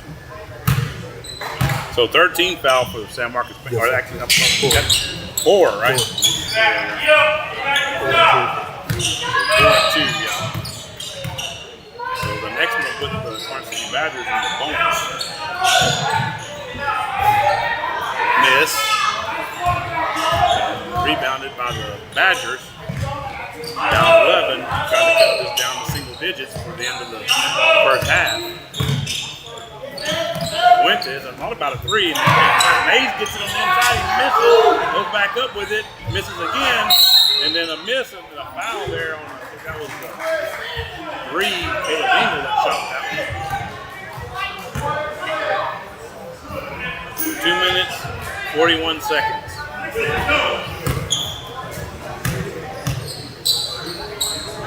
First free throw is no good.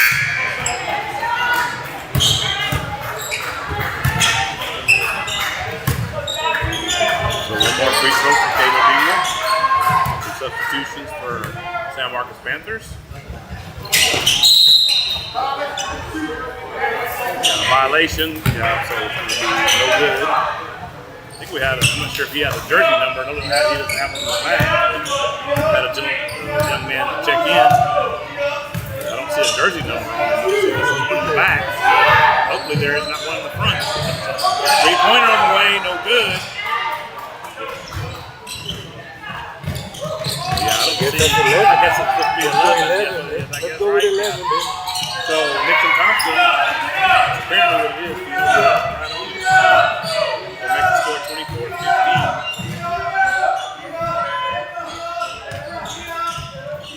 So Panthers have it, 0 with it. So over to number 1. 3-pointer on the way, that's no good. That was number 0. Gotta talk about getting these folks some number. Yeah, I see that. Mark, we can have one person join us. He's not a regular crew member. He might have just got back from Cranberry. I'll have to ask him here in a minute and go to halftime.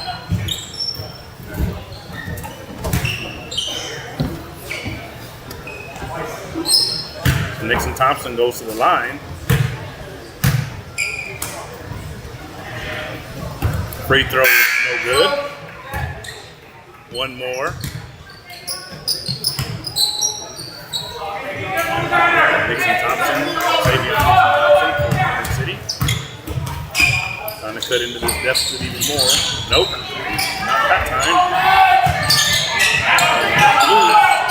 And we're going to get a timeout, maybe? Yeah, timeout by Kansas City.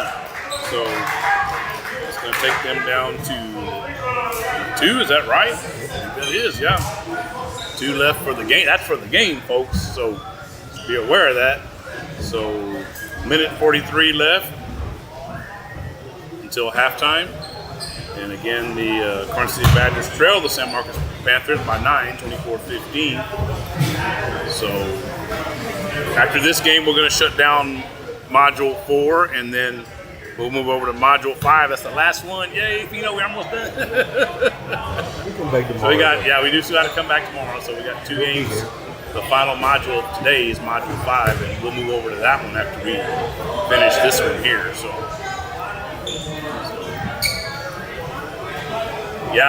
said we can get that young man that number, get him a real jersey, number 11, not just some tape up blue tape, I guess, right?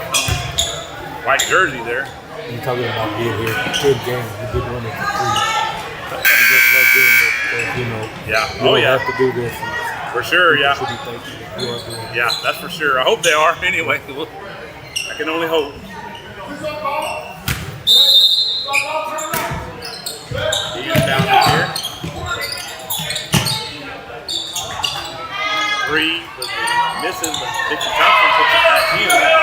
That was Caleb Engel that missed on the jumper. And now number 0 coming the other way with it. Over to number 8. 11 with it. Now he's going to shoot a 3-pointer. And off the back of the rim, no good. Rebounded. Down close to 1 minute left here until halftime. Nixon Thompson goes in, shoots it, and scores. Varsity trying to claw their way back into pun intended. They're playing against the Panthers. Probably used to crawling into stuff. Number 8 with it. Gets it over to 0 with a three-pointer, and that's good. That'll help them out. 27-19 now. Fuentes coming the other way with it. Over to number 5. Elizondo over to Nixon Thompson. Elizondo has it. Now Fuentes. Now Elizondo. Nixon Thompson is going to shoot a 3. No good. And Fuentes went for the rebound, didn't get it. Eagles tried to get it. He didn't get it. Fuentes is back underneath the basket. He misses it. Rebound by number 8 for the Panthers. Over to number 1 is going to shoot a 3. That's nothing but the net there. Makes it 30-19. We're down to the final seconds here at the first half. Nixon Thompson over to Elizondo is going to shoot a 3. And misses, and there's the horn. So we are at halftime here at this game number, we're number 8 of the 2025 Luling Holiday Classic. Your score, the San Marcos Panthers 30, the Carson City Badgers 19. So we're going to take a quick break here and we'll be back shortly for the second half. In the meantime, enjoy some more commercials here. We're going to, let's see, run a couple here. One for the KJ's Embroidery, our friend Randy over there. And I'll try to run the one as well for Randy Snacks when we get back. Actually, we'll run the one from Magnolia Mart. I hadn't run that one enough, and they're the title sponsor right now. So let's go ahead and run those two. Stay tuned here on the Luling Eagles Sports Broadcast. KJ's Embroidery is the place that can make your embroidery dreams a reality. If you're looking for embroidery work for business hats, shirts, or patches embroidered with your business logo, owner Randy Ellis can get you lined up. From a handful of items to bulk items, KJ's Embroidery is the one to call. Check them out on Facebook to stay up to date with all of their current work. If you would like to reach out to KJ's Embroidery for embroidery work done, you can send an email to kjsembroidery@gmail.com or you can call them at 830-263-2447.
And we're back here on the Luling Eagles Sports broadcast for the second half of game number 8 between the San Marcos Panthers and the.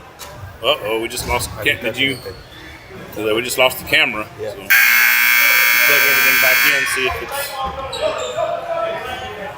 it's. Sorry, folks. We just lost. We lost everything. Actually, I think our plug might have come loose. Let's see. I think that's what it is. The plug came loose. That's what. I didn't touch it. Yeah, it just comes loose. It's just because it hangs down there. I might have pulled on it with this other one. So let's see. So the camera should come back on here in a minute. So it's this one here. We got to do that first, and then bear with us, folks. We'll get back on here momentarily. So there we go. There it is. 3-pointer on the way is no good. Now I'm going to be behind with the clock. Sorry about that. So we'll get it fixed here in a minute. Curry comes up with a rebound for Corn City, gets it out, and a 3-pointer was no good by Ingle. So team switch sides. San Marcos is coming down here close to the basket, and Corn City is going to the basket away from us. So again, the clock's a little behind. We got a little bit late start on because all our stuff went out because the plug came undone. They got this little plate on it, so it makes it kind of hard because of the way it's made to keep that plug in there just firm. It comes loose at a certain amount of time. 3-pointer on the way, no good. Rebounded by number 1. He goes back up and he misses in and out. They get it back. Still no good. That was 23 on that shot.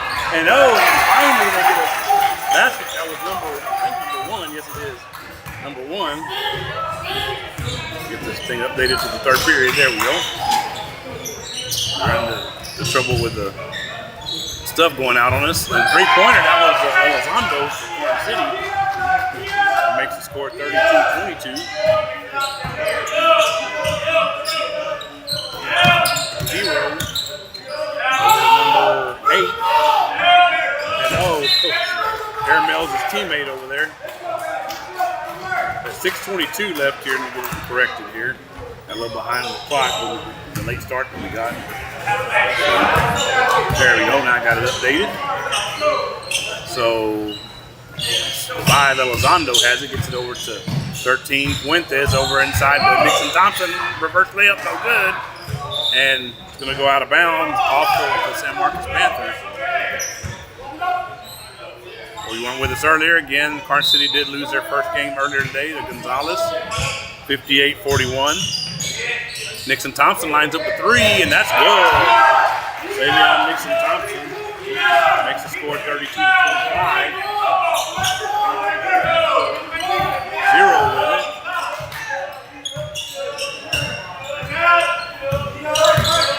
Go over to number 1. 0. Inside to number 5, he throws it away, and there you go. Hondo comes up with it. Over to Fuentes, and Fuentes with a jumper scores. They're starting to get back into this, the Corn City Badgers. See, this Lampkin, Lampkin 3-pointer is good by number 5 for the San Marcos Panthers. Fuentes coming the other way with it. Number 5 over to number 3, and over to number 0, Nixon Thompson. That's no good on a 3-pointer by Nixon Thompson. 5:05 left in the third period. Elizondo with it, drives in, and no good. And rebounded by number 8 for the San Marcos Panthers. 23, and blocked, but Nixon Thompson's going to pick up a foul there. So that's the first one over there. Yeah, the first one. So the first one for either team then, because they're done on the other side. I can see that side. I just can't see the visitor side. Free throw, up, off the rim, back 3 times, and fell 3. Makes the score 36-27.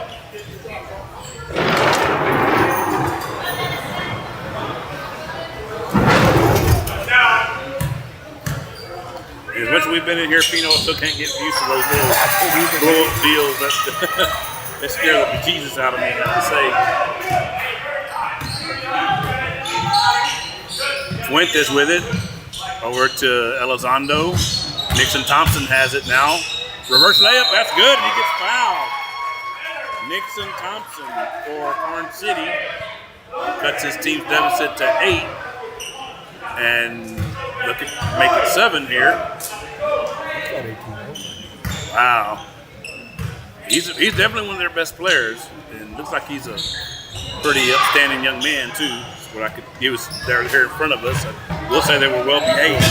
You don't always see that with kids their age.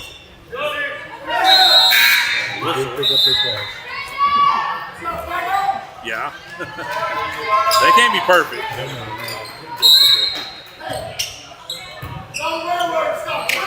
mean, we are talking about kids. Let's just be honest. Big one on the way, no good. Nixon Thompson knocked off of him, but ends up in the hands of number 4. Another, I gotta check that roster for Orange City. There are 3 players they've had in this game that I don't remember seeing before. Number 4, number 10, and number 15. So 4 is Lucas Perales that we just saw a little bit ago. Nixon Thompson with the free throw is good. And it's Perales, that last name. And then 10 is Matthew Guerra, Guerra. 15 is John Kinney. Was that a free throw good there? Okay, so 37-31. Number 1 for the Panthers with it. Goes up. Three-pointer on the way, no good. Only hit the backboard, and Nixon Thompson pulled his hand out of the way. He's like, oh, I don't want to touch it, I think, but you said, you know, I think he did. He did not. 3:55 left in the third period. Sorry if you don't mean to interrupt you there. Sorry about that.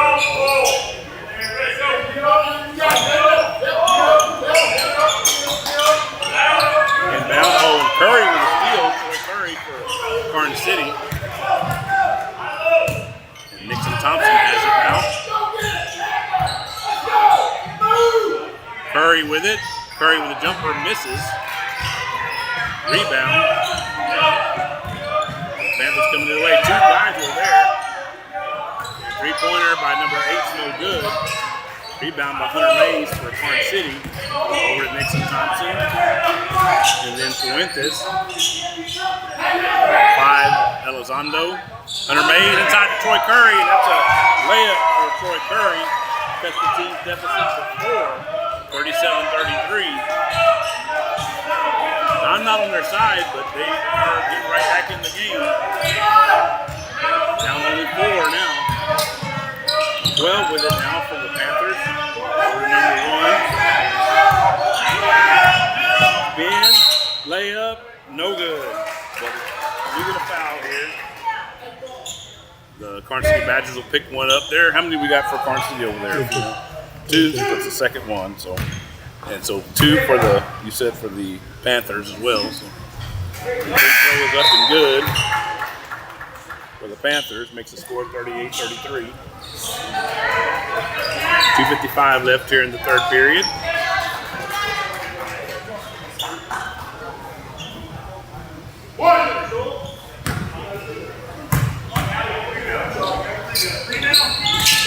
Free throw good. Score 39-33 now. Elizondo with it over to Fuentes. Over to Elizondo. To Ingle. Elizondo. Curry. Fuentes. Fuentes with a jumper is good. Gets the score 39-35. Zero with it for the Panthers. Started by Fuentes. Over to 8. 0 with it again. Corner for a 3. That's good. Didn't see the number because he's on the other side. I think it was number 5. Yeah, number 5, yeah. And that's Ingle over to Elizondo knocked away from Curry. And Ingle gets it back, goes down, and so they're going to call timeout here.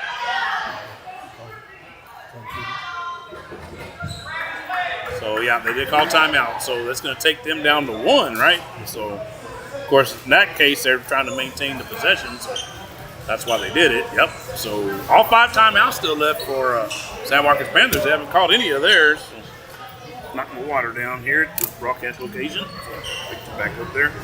So again, 5 timeouts left for San Marcos Panthers, 1 left for the Karns City Badgers. Each team with 2 fouls apiece. 1:55 left here in the 4th period. 3rd period, so got 1 more period after this, and then move on to games 9 and 10. So it'll be module 5 that goes out this week. So it'll be the next game will be the home Luling Eagles taking on the Long Creek Junior Varsity Dragons, and then after that it'll be the Blackburn Vikings from Australia taking on the San Marcos Panthers, this same San Marcos Panther team, and then that'll be the remainder of today's action. Bright and early tomorrow morning again, 8:30 in the morning. We'll be back up here, Fino and I.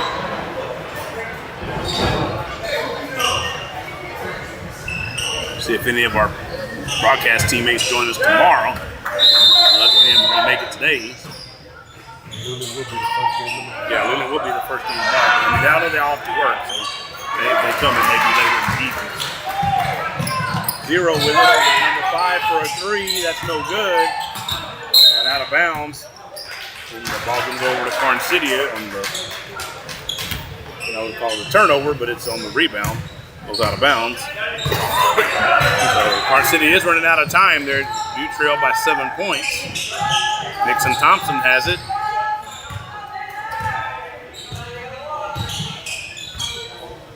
Gets it over to Elizondo, who misses on a layup.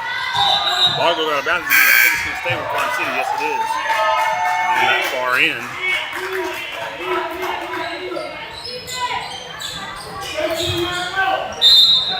Nixon Thompson will be inbounding. It's out there to Elizondo, and he gets it back. Layup is good. He did some good work there, just outside the lane. Worked his way into the lane, did Nixon Thompson. I definitely have to say he's the MVP of the Karns City Badgers. One of them, anyway. 3-pointer, no good. Hunter Mays, rebound. Fuentes with it. Over to Elizondo. Only down 5, but down under a minute now. So they got to hurry if they're going to try to take the lead or at least tie it up before the end of regulation. Elizondo for a 3. That would have helped them, but they missed it. And the Panthers come this way. They're going to lay it up and score. 44-37. 0 on that layup. Nixon Thompson, Karns City number 0. Going to get a whistle here. 29.6 left. Officially. Yeah, 3rd period. Yeah, 3rd. 3rd period. Oh, I might have said 4th a while ago. Somehow I got in my head it's 4th, but yeah, it is only the 3rd period. Yeah. So I was thinking this was going to be the end of the game, but no, it's not. Fino's got me covered. 23.4 left officially in the 3rd period. I guess after you've gotten to the 8th game of the day, you start, messes you up. So first free throw on the way is up and no good from Ingle.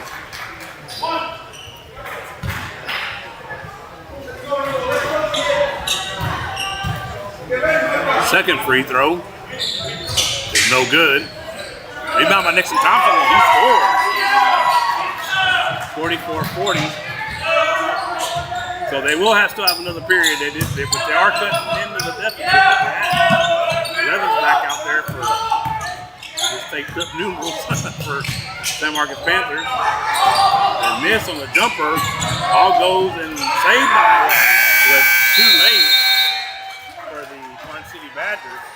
So that is the end of the 3rd period. Your score, the San Marcos Panthers 44, the Karns City Badgers 40.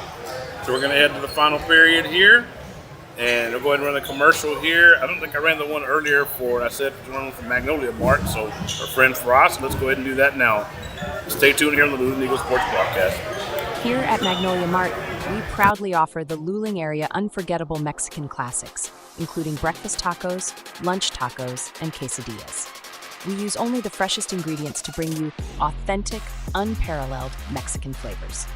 At Magnolia Mart, we have created a menu that is sure to make for an unforgettable dining experience.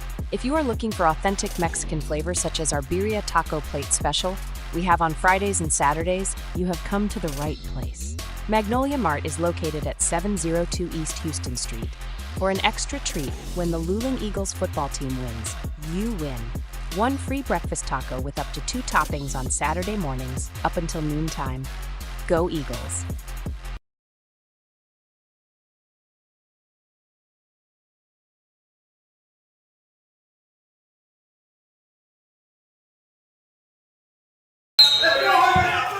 And we're back here on the Luling Eagles Sports Broadcast. Number 1, Fino Quitos, alongside Eric Lugo here at the broadcast location.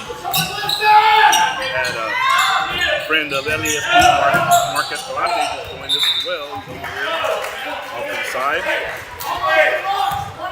So that we need to make a call to the bullpen. He's ready to go.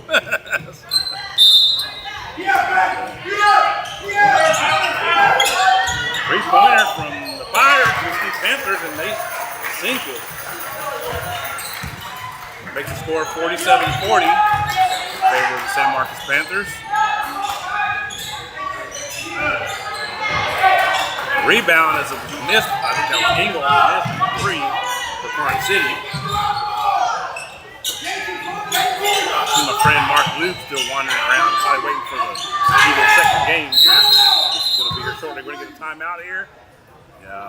Apparently the Panthers coach there didn't like what he was seeing, so he yelled timeout right away. So that is their first one of the game. So compared to the Karn City that's used all theirs up but 1, so they got 1 left for the remainder of the game. So. They said you wanted a photo. So brief break here. I think that was a 30-second timeout. I didn't see it for sure, but it seemed like it was pretty quick. So, Yes. yeah, so I'd say it was a 30. He does have 2 of those 30s. He apparently spent 1 of them. Comes the Karn City Badgers. Nixon Thompson, Hunter Mays, Fuentes, Elizondo, and looks like Ingalls, the 5 that are out there for Karn City. 8 with it for the Panthers. Drives in.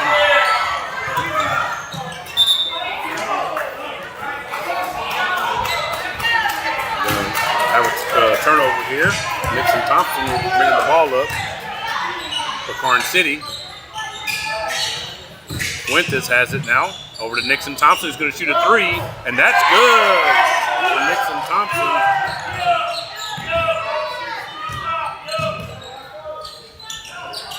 Number 8 with it for the Panthers. Over to number 1. And 0 with it now. Inside and good by the San Marcos Panthers. They can score 49-43. Nixon Thompson misses on a 3.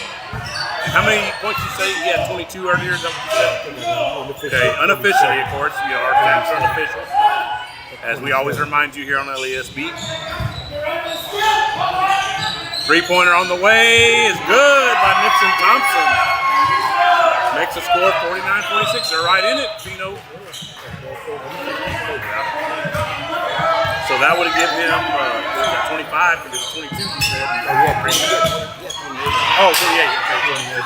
Well, 31 then, right? Yeah, 27 and then. Oh, 27. Okay. Fuentes with a bucket there. That's the deficit to 1.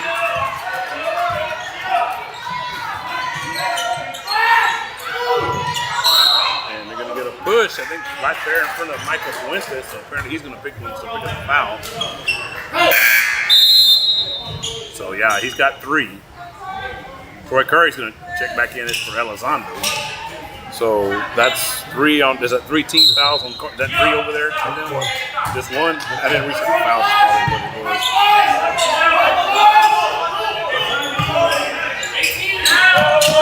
8 for a 3-pointer, no good. 23 rebounds. He goes up and he scores. Scored now 51-48. Fuentes bringing it the other way. Nixon Thompson lines up a 3 and in and out, no good. Rebound and over the back of Hunter Mays that put that shot up. And they went over his back, so that's going to be the first team foul on the San Marcos Panthers for this 4th period. So number 12 is for the San Marcos Panthers is his 2nd foul. Free throw by Mays is no good, the first one. 5:07 left here in the 4th period.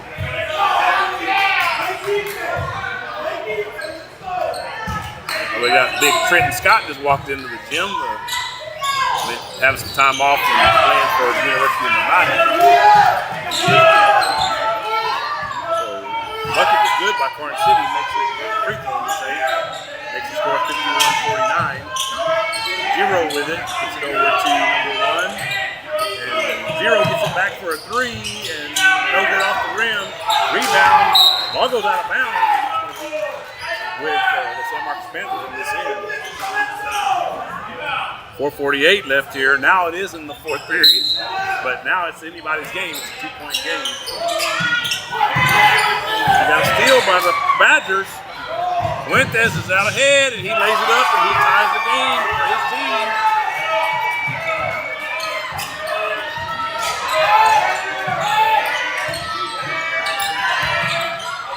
Panthers win 12, gets it and shoots it for a 3, no good.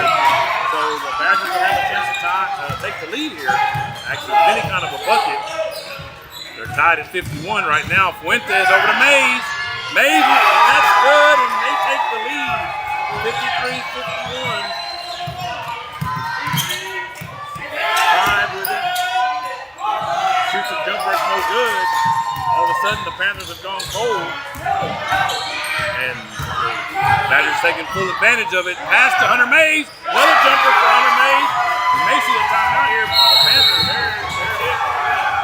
And so there's a lot of Corn City fans up in the top there on the far end of us, right behind where Mark's mom, the other one is, Hernandez. And they're getting loud, and rightfully so. And, they started out struggling, the Corn City Badgers, but they've come on strong here in the last, about 2.5 quarters. It started off really, really slow. So good job by those young men. And like I said, they, right here in front of us most of the afternoon, they could have been nicer. They were very respectful. They were well-mannered. That's a good way to put it. Well-mannered, yeah. I'd definitely say that for sure. So, not ones that were cutting up and, throwing things and disrespecting us, because they easily could have done that. We're right here. Even though they don't know us, that never stopped anybody before. So anyway, so let's get a reset here. 3:54 left here in the 4th period. And again, the Corn City Badgers have stormed back to take the lead on the San Marcos Panthers, 55-51. Trying to avenge that earlier loss today to the Apaches and go 1-1 in Pool B in this 2025, Luling Holiday Classic. San Marcos Panthers do have to play another game. They got a game break, and then they come back and play the final game of today against the team from Australia, the Blackburn Vikings. 3-pointers on the way, no good, missed everything. And the club comes up with it, no. Yes, he does actually. He's going to get a jump ball, I believe. And the jump ball is going to go the way of Corn City.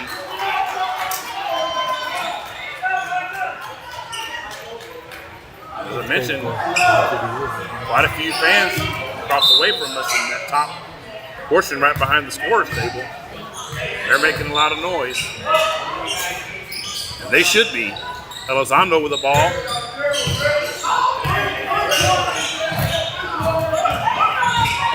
He gets it over to a turnover. Try to get it to Fuentes. Number 1 with it. Over number 5 for a 3-pointer. No good. I think he thought he had it. But didn't. Nixon Thompson comes up with it. Gets it over to Engle. Engle's out front with it. Oh, and a good block by number 1 for the Panthers. And we're going to get a foul, I think, here on Orange City. Let's see who the foul is on. Number 3. That's Engle. That's only his first. That is, but that's the second one for Orange City. Is that what you got over there too? Okay, so, and 1 for the San Marcos Panthers.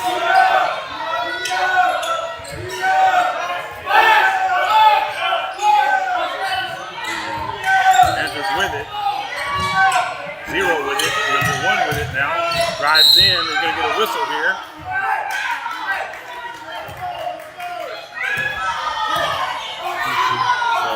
It's going to be out of bounds. 2:32 left here. I think I forgot to start the clock there, that last dead ball. Three fouls. Okay, so 3 on Front City, right? Panthers trying to find a bucket here. They've had trouble with that lately.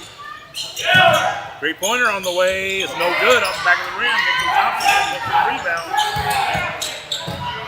Coming the other way with it.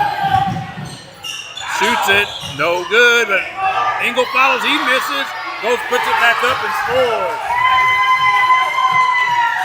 Goes coming the other way on the Panthers, now trailing by 6. They're missing a lot of 3-pointers. They got a whistle. Engle's going to get, if that's Mitchell, that's going to be his 4th.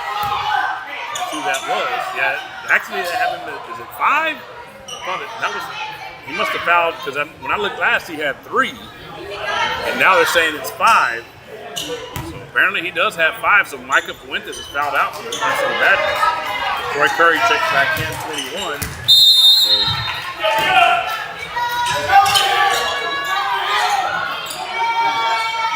So the next foul puts the Panthers in the bonus.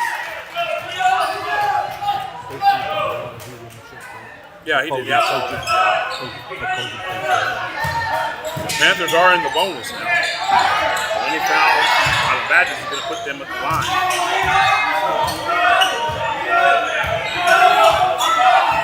23. Oh, he loses it. And Elizondo comes up with it for Orange City. He's going to drive in, lay it up, no good. Rebound. Oh, and they're going to get a foul here. Hard foul too. I think that was Engle that pretty much just ran the young man over. I think he was 0. So yeah, it's 5. It's going to be a shooting foul for sure.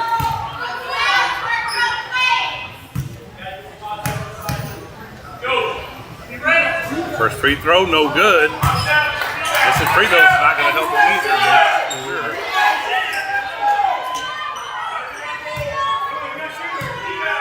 Second free throw on the way. It's good. That'll help him get back in it. Elizondo with it. Coming and laying it up and scores. Elizondo for Orange City. Gives the team a 7-point lead. 3-pointer on the way, and that's no good off the rim. And save to Engle for the Badgers. Nixon Thompson, and I believe we're going to get this guy out of there. Oh, actually off of the leg. I think of Nixon Thompson, and the ball's going to be with San Marcos Panthers. But to say they are running out of time. Are the Panthers down at around a minute left here in the 4th period. 3-pointer, no good. Trying to shoot the 3 to get back into the ballgame and help them. They're not going down. They're going to get a foul here, I believe. Or timeout. We got a timeout by Orange City. So that's their final one. They're out of them. So, and then there's 3 left for San Marcos. I missed one apparently somewhere along the way. So 3 timeouts left for the San Marcos Panthers. They're the only ones with timeouts left. As I just mentioned, that the Orange City Badgers are now out of timeouts. 50.3 officially left here in the 4th period. So again, we do invite you to stay tuned. The next game will be between the Long Creek Junior Varsity Dragons and the home-standing Luling Eagles. So I'm sure the Eagles are looking to take frustrations out on the JV team after they got beat at the Horn there against Hondo. So yeah, Coach Chamness coaches the Long Creek JV Dragons. He's across it. He did send me the roster. I didn't remember to ask him this time. I said, can you not send me a roster? Since I will have ours for sure. So he did send me one, so I'll have to look it over for the games. So Ingle will be inbounding right here in front of us.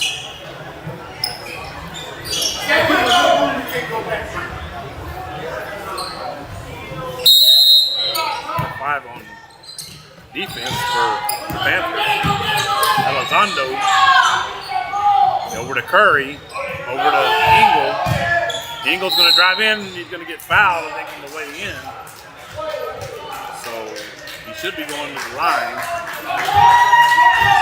Actually, I guess not. They're not in the bonus yet. That's what it is. It's the second team foul for the Panthers. Curry with it. Over to Elizondo. Over to Ingle. Curry with it. Now Mason Thompson. There's another foul. That's the third team foul for the Panthers. They still have one more before they end up in the bonus.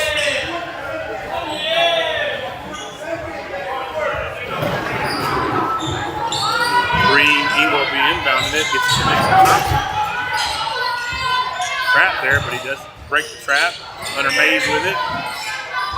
Over to Nixon Thompson, there's going to be a foul there. At 23.2 left. So that's the fourth one. So the next one will put them in the bonus. Both teams will be in the bonus after this next one. As the ball's loose. Curry with it. Ingle with it now. As the time runs down. Ingle with a floater, and that's good. So Varsity Badgers are looking to hang on here. Three-pointer on the way, no good. Missed everything. They did save it. Three-pointer. That was a three. It was a three. So, but too little too late for the San Marcos Panthers. So, your final score here in game number 8 of the 2025 Luling Holiday Classic is Varsity Badgers 61 and the San Marcos Panthers 55. So we do invite you to stay tuned. Move over to Module 5 now if you've been keeping up with us all day. And so we're going to shut Module 4 down. So the next game will be again between the Long Creek JV Dragons and the Luling Eagles. And Luling will be the visiting team. They'll be wearing the black jerseys they got on. So we'll be back here shortly. Like I said, make the move over to Module 5 and we'll see you there shortly. Let's score down.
Nestled on the outskirts of Luling and Lockhart, is the beautiful and quaint chapel on Mayberry Hill. A tiny wedding chapel specializing in micro weddings, vow renewals, officiant services, and as a photography venue. The chapel is both rustic and elegant, as it sits atop the wooded grounds of a private residence. Named after the homestead and hill it rests upon, the chapel features a cedar accent wall, stunning cedar slatted high ceilings, genuine hardwood floors, and beautifully restored stained glass windows. The Mayberrys are both ordained ministers and enjoy the opportunity to provide small, affordable and stress-free micro-wedding ceremonies, with a wide range of services and all-inclusive packages. Follow the chapel on social media or see their website at chapelonmayberryhill.net. Alan S. Mexican Restaurant is located on 310 East Pierce Street in Luling, Texas. Alan S. have a rotating daily breakfast and lunch specials. Steak ranchero tacos on Mondays from 5 to 11 a.m. And cheeseburger and fries combo with medium drink on Wednesdays from 11 a.m. to 2 p.m. Along with a full menu of the finest of Mexican foods. Alan S. offers great service with a family-friendly environment. So, grab the family and head on over to Alan S. Mexican Restaurant. Here at Magnolia Mart, we proudly offer the Luling area unforgettable Mexican classics, including breakfast tacos, lunch tacos, and quesadillas. We use only the freshest ingredients to bring you authentic, unparalleled Mexican flavors. At Magnolia Mart, we have created a menu that is sure to make for an unforgettable dining experience. If you are looking for authentic Mexican flavors such as our birria taco plate special we have on Fridays and Saturdays, you have come to the right place. Magnolia Mart is located at 702 East Houston Street. For an extra treat, when the Luling Eagles football team wins, you win. One free breakfast taco with up to 2 toppings on Saturday mornings, up until noontime. Go Eagles! Come on down, Uncle Wiggly's in town. Hot and delicious, it's the best around. They got burgers and bluebell and so much more. Retro wrestling and music, there's fun in store. So come on down to Uncle Wiggly's at our Luling store. The management and the staff of the Luling Foundation Farm are striving to produce the safest and best quality Angus beef possible for their customer. This beef is grown locally on the best forage and feed available in the most humane way possible. The Foundation Farm is doing everything they can to produce an excellent beef eating experience for their customers. Please call for current prices and availability at 830-875-2438. Thanks for considering our product. KJ's Embroidery is the place that can make your embroidery dreams a reality. If you're looking for embroidery work for business hats, shirts, or patches embroidered with your business logo, owner Randy Ellis can get you lined up. From a handful of items to bulk items, KJ's Embroidery is the one to call. Check them out on Facebook to stay up to date with all of their current work. If you would like to reach out to KJ's Embroidery for embroidery work done, you can send an email to kjsembroidery@gmail.com or you can call them at 830-263-2447. Angie's Snacks, located at 2502 South State Highway 80 in Luling, Texas, is open on Sunday to Tuesday, Thursdays, and Fridays from 2 p.m. till 10 p.m. and closed on Saturdays and Wednesdays. Angie's Snacks offers a wide variety of authentic Mexican snacks as well as refreshments. On Sundays, Angie's Snacks serves a special plate. Be sure to go and give Angie's Snacks a like and follow on Facebook, where the Sunday special plate will be posted prior to each Sunday. Whether it's the craving for a Sunday special plate, cool refreshment, or an authentic Mexican snack, head on over to Angie's Snacks and let Angie take care of that craving for you. Sarah Jean's is located at 401 East Davis Street in Luling, Texas. Sarah Jean's offers a great place to come on in and enjoy your favorite sandwich or soup. Grab yourself a slice of our buttermilk pie, or come on in for a great cup of coffee and conversation, along with a tasty menu and daily specials. You can enjoy your lunch in our indoor dining area or our outdoor door seating. So, bring your appetite and conversations on over to Sarah Jean's. Let us take care of your appetite, and let's have a friendly chat. Thank you for tuning into tonight's broadcast of Luling Eagles Sports on the Luling Eagles Sports broadcast. Now let's take you to the booth with Eric Lugo, Logan Pettis, Fino Quiroz, and Roy Burkhart.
And we're back in the Luling Eagles sports broadcast. Looks like Long Creek just scored a bucket there to start off the action. Actually, it was Luling that scored. Or no, it was Long Creek. They put it on the wrong side, I think. Put it down because Luling is a guest team, but they put it on the guest side. That bucket, it was Long Creek that scored it. So. I guess you're looking at it. Yeah, I guess. Well, she put us as the home team, even though we're wearing dark jerseys. So I guess I better do that too. So, I mean, as I know, I guess. No, Long Creek had the first bucket. Yeah. So okay. Well, no, I actually did. You're right. Okay. So a bucket for now it's 2-2. So there we go.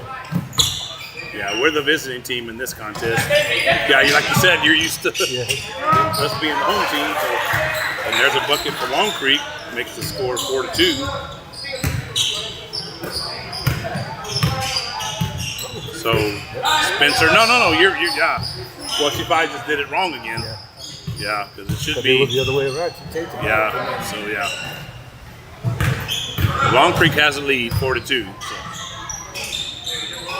Baker with it. I guess as long as they know who's got the what, that's their job at the scorer's table. So the ball goes out of bounds. 6:32 left in counting. With Mark Lou getting his picture taken on over there. Number one. Well, I do have a roster now for the Long Creek team. This number one is Jeremiah Alvarez. Three-pointer on the way is no good. And then who is that? Five scored. Okay. So number 5 is Axel Nilsson, Nilsson. And Spencer went through and didn't score on the layup. The other way, number 12. And Baker blocks that. Number 12, that's, let's see here, that's Brady Marcioni. Marchioni. For Long Creek. So it's going to be inbounded here by number 1. Again, that's Alvarez. Oh, and thrown away over here to us. The bad part is we don't play. So Spencer will be inbounding the ball. And gets it over to Aiden Martinez, number 1.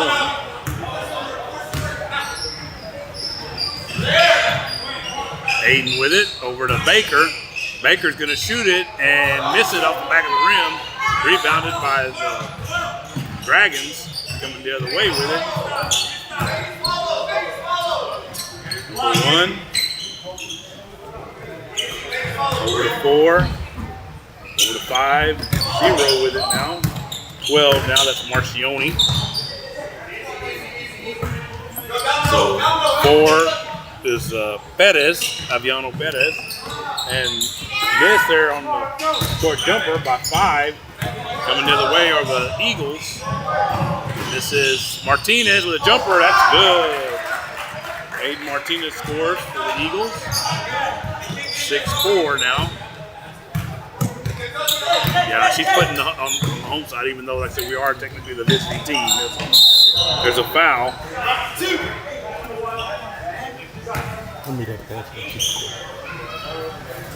So number 5 will go to the line. That's going to be Nilsson.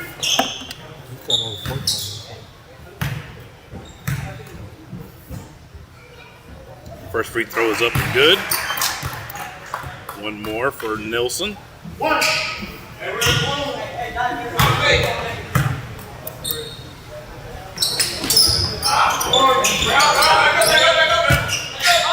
Rebound. Spencer with it. Over to Cole. Keaton Cole in. Over to White. And over to Martinez. Martinez drives in, passes to Baker, and the layup is good for Naomi Baker. 4 coming the other way with it for Long Creek. 1 with it, that's driving in was number 4. That's Bettis. He gets fouled. He's going to go to the line. So 2 fouls there on the Eagles.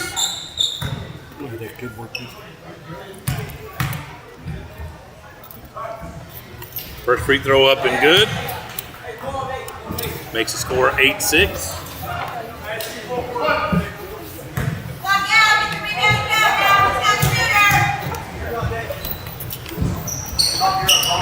Free throw good.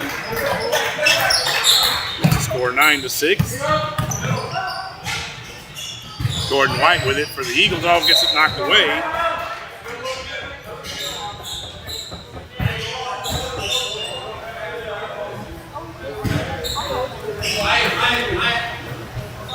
Three-pointer on the way from Martinez, no good. Rebounded by Long Creek, coming the other way. Miss. Followed by 4, that's miss. Baker misses on a block, and then 5 puts it back in. So 11-6 lead now for the Dragons. Baker with it, misses. And Spencer has it, gets it over to Martinez.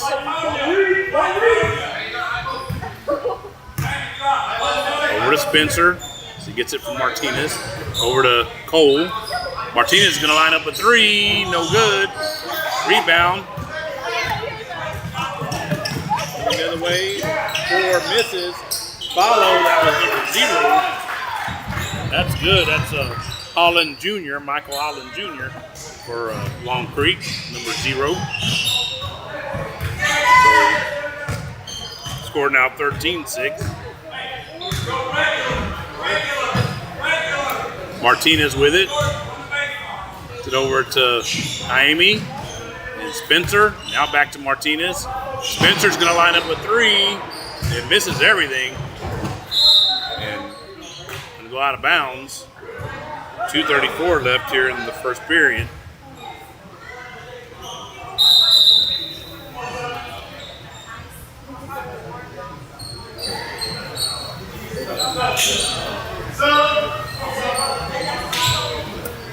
So we got a substitute just like Bohach is coming in. Grayson Bohach. And inbound, Spencer passes it to White, it's to 3, and that's good. Jordan White for the Eagles. Pulls the Eagles back within 4. 4. Over to number 1, back over to 4, over to 5. He misses on it, and then he reached back and just pretty much just chunked it back into the basket. Martinez coming the other way with it for the Eagles.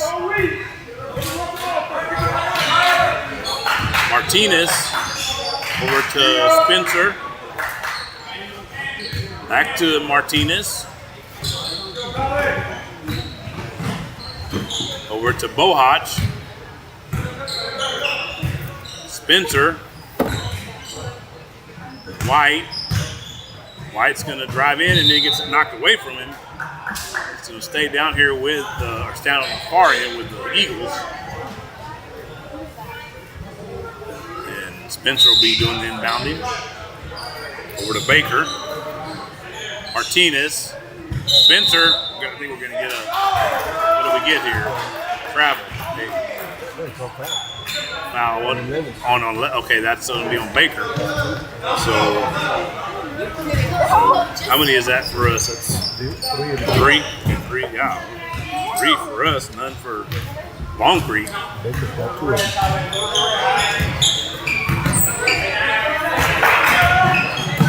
5 with it, and he shoots a floater that goes in. As you mentioned, he's got most of their points. That's, again, Nilsson, actual Nilsson. Those of y'all that remember Beverly Hills Cop, those his name just like that, Axel. He's going to get a basket. That was Kaimi with that basket, correct? Yeah, it was. Greg just sent us another message. I'll look and see what it was. I think we're having some Facebook or some issues. It is, okay. Free throw missed by Kaimi. They seem to have a lot of that. spam that comes through on our Facebook page. That's a floater, and that's good. Score 19-11 now in favor of Long Creek JV. Spencer with it for the Eagles.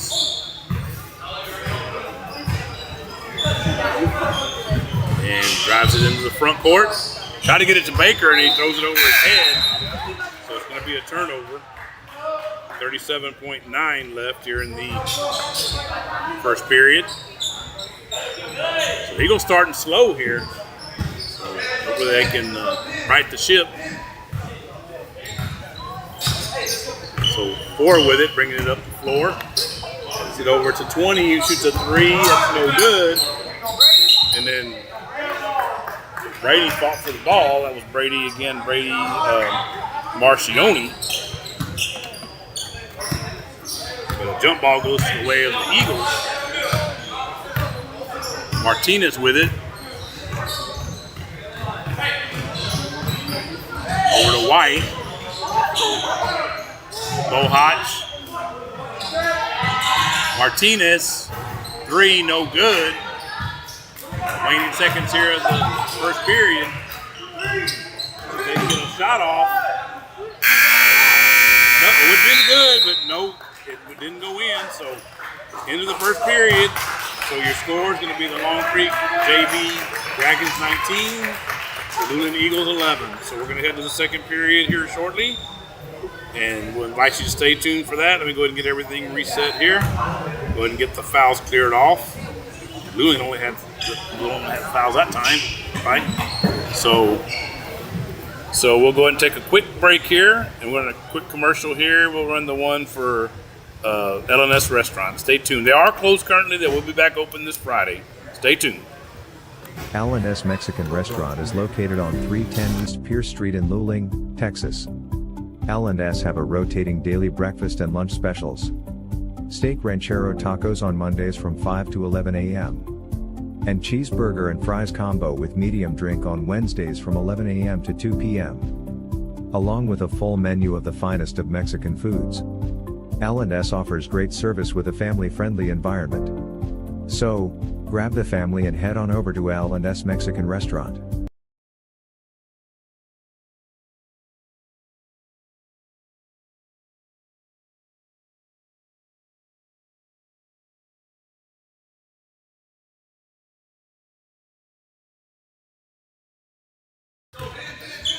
We're underway here in the second period. Welcome back. Fino Quiros and Eric Lugo here with you. 3-pointer on the way, no good. Rebounded. And 4 comes up with it for Long Creek. Out to the corner, that's Nielsen, he misses. And rebound, and ends up in the hands of Grayson Spencer. Spencer has it, dribbling around. Baker looking for an open shot. It's going to be picked up double team. It's going to be a whistle. It's going to get a travel.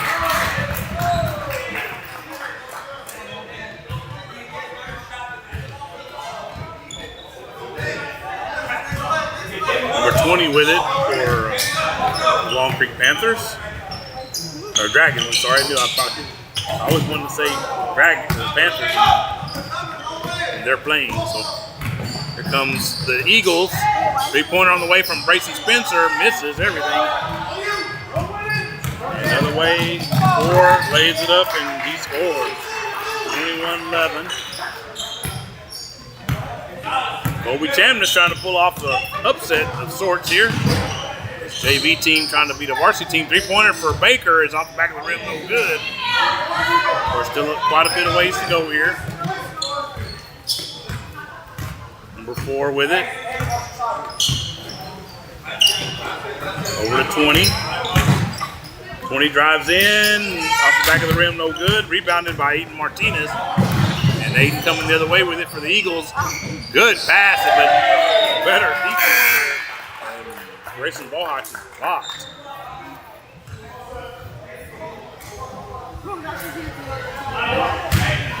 So Greg, thanks for what you're doing there. I did see your text message. Number 1 and I both saw your text message. So Appreciate you helping us out.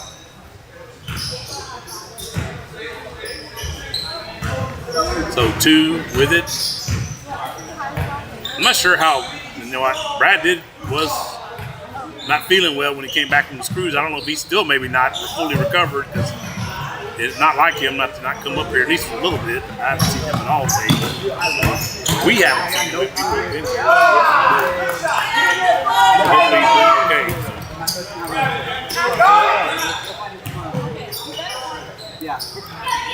Spencer with it, gets it over to Martinez. And Spencer drives in, gets hacked. So that's going to be a foul on. How many we got over there, Fino, for them?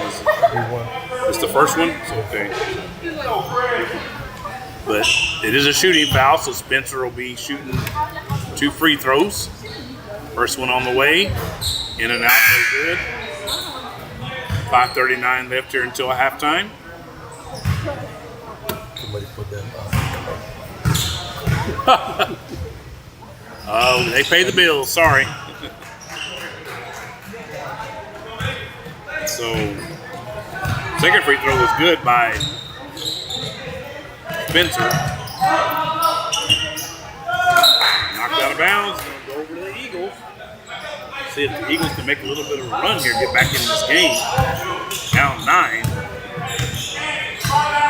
Again, this is a JV team, mind you. White with it. Over to Spencer. Spencer has it stripped. White does get it back. And over to Bohach. Over to Spencer. Spencer and Baker, of course, the senior leaders for the Eagles. Runner and misses does Spencer. Coming in the way with it are the Dragons. 12 with it for 3 and misses. And Aiden Martinez will go the other way with it for the Eagles. And a reverse pass to Cole and just did get back inside. Martinez, he shoots a 3, misses off the rim, no good. And Spencer tried to chase it down, but couldn't get there. So 4:38 left until halftime. So 0 coming up for the Dragons. Knocked away. 35 now in the game, and he throws it away. So we're going to get some subs here. Jordan White will inbound for the Eagles, and they inbound.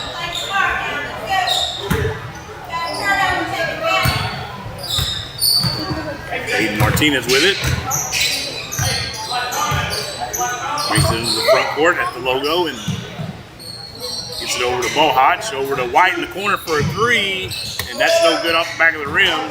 Rebounded by Longcreek. The other way and missed by number 0 on the floater. And the ball goes out of bounds. It's going to be over to Eagles. Down under 4 minutes now at 3:59 and counting. Spencer with it.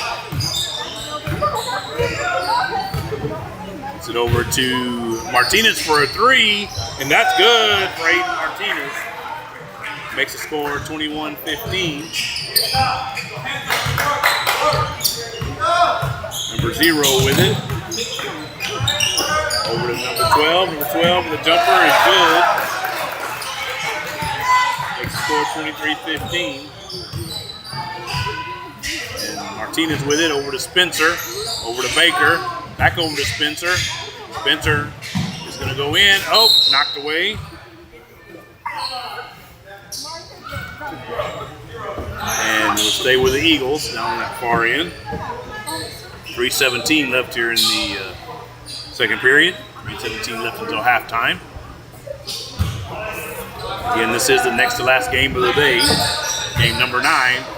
Baker tried to lay it in, didn't score. Rebound. And the Dragons have it now. 12 with it. Over to, thought he was going to throw it. Now he does. Number 2. Over to 0. 0 with a 3-pointer. No good. Rebound. Amy tried to get the rebound. Didn't get it. Goes out of bounds instead. So Martinez has it for the Eagles. They trail by 8, 23-15. White with it. Oh, tried to get it to that was Spencer, but had it knocked away. Whistle.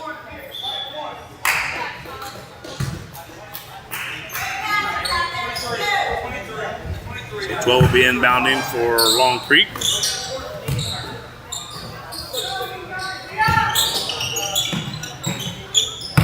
One with it. Over to 0. Who's going to lay it in? And floater, that is. And he scores on the floater, makes the score 25-15. Spencer with it for the Eagles. Control now by double digits once again at 10. Over to Martinez. Over to Bohach inside, or actually cross court to, and as he goes in, Spencer, he scores. He scored 25-17.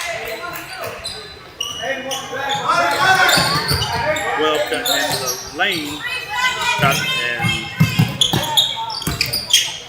one with it, corner, over to number 2. Back over to number 1, is going to shoot a 3. It misses off the rim, no good. We're going to get a whistle. White ball. Long Creek's ball. We're going to get a foul. It's going to be on White for the Eagles. So is that just their first? It's a second. Thrown, maybe thrown away. Well with it. And Ivy Baker with a rebound. And over to Martinez. Minute 20 and counting left until halftime. Clock's a little bit behind there in front of you. So the jumper by Martinez is good. Makes the score 25-19. Well with it. Drives in. No good. Rebound by Spencer for the Eagles. Spencer going the other way. He's going to get fouled. 50.8 left until halftime. So Spencer will go to the line, and it's a foul. How many we got over there for them? You know, that's our second, 2 and 2. That's our second one. So what I have. So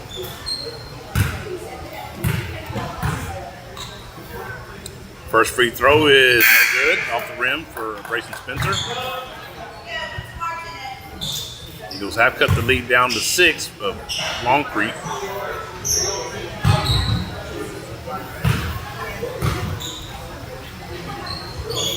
Their second free throw, is good.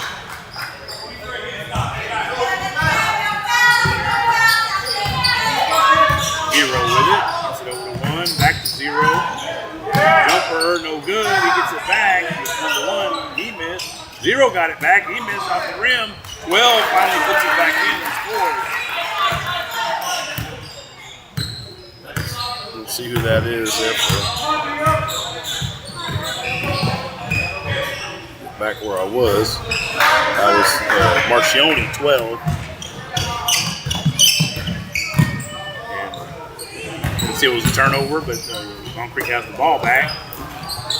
And that's a three-pointer by Long Creek. They're stretching their lead out to 10 right before the end of the first half. Spencer with it. Over to Martinez.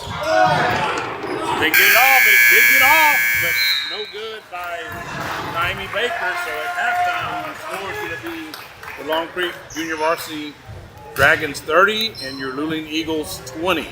So we invite you to stay tuned for the second half of this contest. In the meantime, we'll go ahead and run a few more commercials for you. I know, sorry if y'all are tired of them, but we got to take care of our sponsors. Of course, all the sponsors we have, they're all represented by the scrolling billboard you see on the bottom left of your screen. I haven't mentioned that yet today in any of these modules, but just thank all them that you visit and thank them for their support and tell them we really appreciate it and hope they continue to support us, on into the future. So we're going to go and take a quick break here. We'll be back here shortly for the second half on the Luling Eagles Sports Broadcast.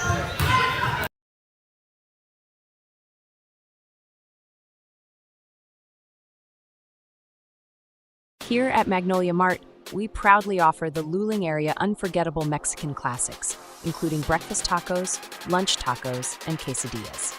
We use only the freshest ingredients to bring you authentic, unparalleled Mexican flavors. At Magnolia Mart, we have created a menu that is sure to make for an unforgettable dining experience.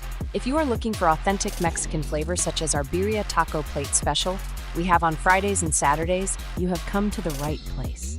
Magnolia Mart is located at 702 East Houston Street. For an extra treat, when the Luling Eagles football team wins, you win. One free breakfast taco with up to 2 toppings on Saturday mornings up until noontime. Go Eagles!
Of course, we have to wait for Judy Maganis to return to the score, say hopefully they can start back up. So we're back here on the Luling Eagles Sports Broadcast. Eric Lugo, Fino Quitos here with you. Of course, we have our friend Mark Escalante here with us as well. Friend of LESB, as I like to call him.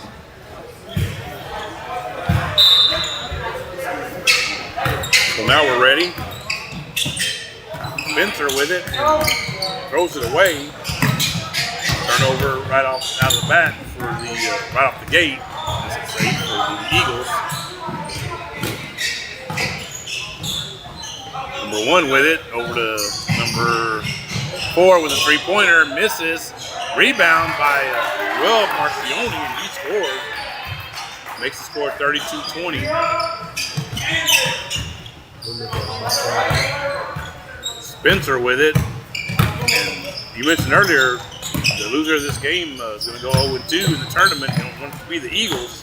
3-pointer for Spencer. He misses everything, but fortunately Keaton Cole was there to gather up the rebound. Martinez gets it, and the Eagles reset. Baker was running in the lane.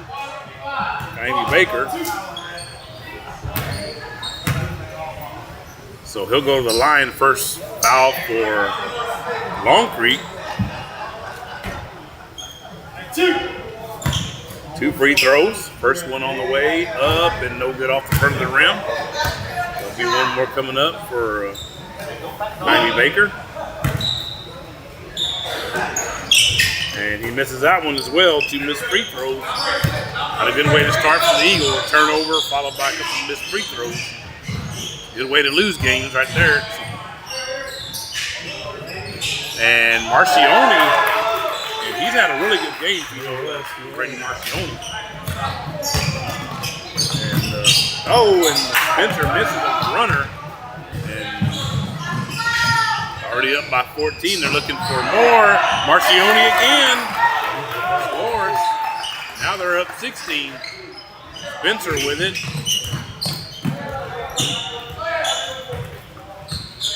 Gets it over to Martinez. Over to Spencer. We got AB over here, Aaron Bermudez. Coach Bermudez from the Luling Eagles staff. He's over here. I think he coaches on the girls' staff now. So miss on a 3-pointer by Amy Baker. And they're off currently, so missed by Marcioni, but followed by number 4. I think we're probably going to get a timeout by Coach Geiger over there for the Eagles. So Eagles struggling here, and they're digging themselves a huge hole that may not be able to dig their way out of.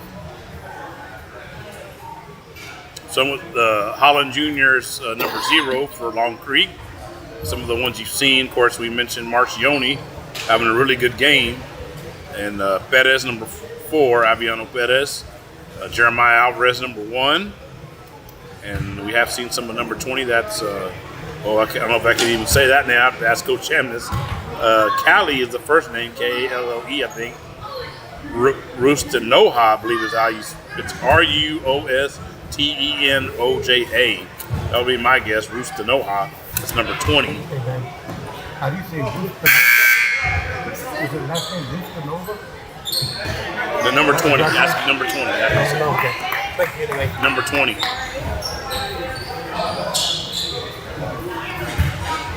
So, heading back to action here.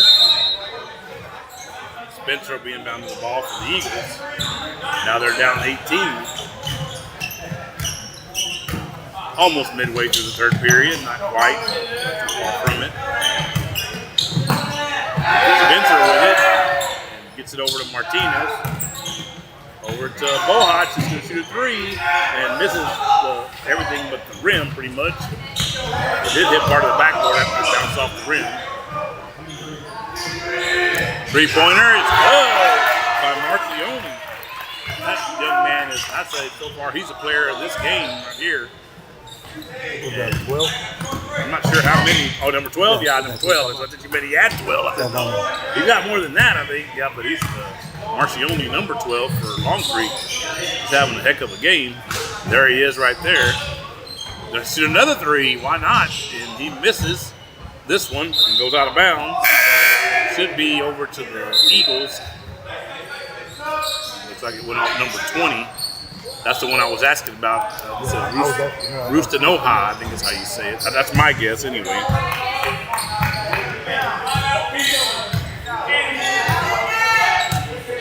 I'll definitely have to ask Coach Chambliss about that one. They'll be back again tomorrow. I think all these teams are going to be back again tomorrow. Like you mentioned, 2 games each day. So they'll all be back again tomorrow. And as you mentioned, Fino, the Eagles right out of the gate tomorrow morning, first game. They take on, is it Navarro? Is that who was I saw was doing the thing on?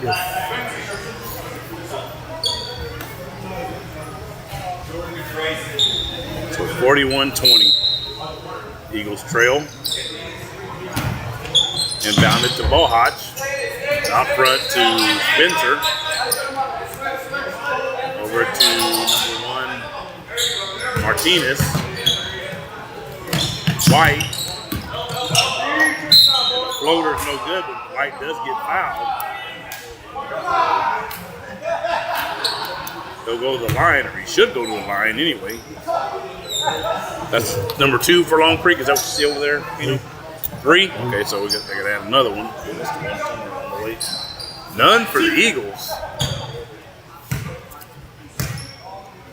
So White will go to the line to shoot 2. This is the first one. Got another picture taker, Miss Avalos over there taking pictures. That's Cell, right? Cell Avalos over here, right there by the door. Yes. Yeah. Free throw by White is good. I know a few of those Avalos sisters.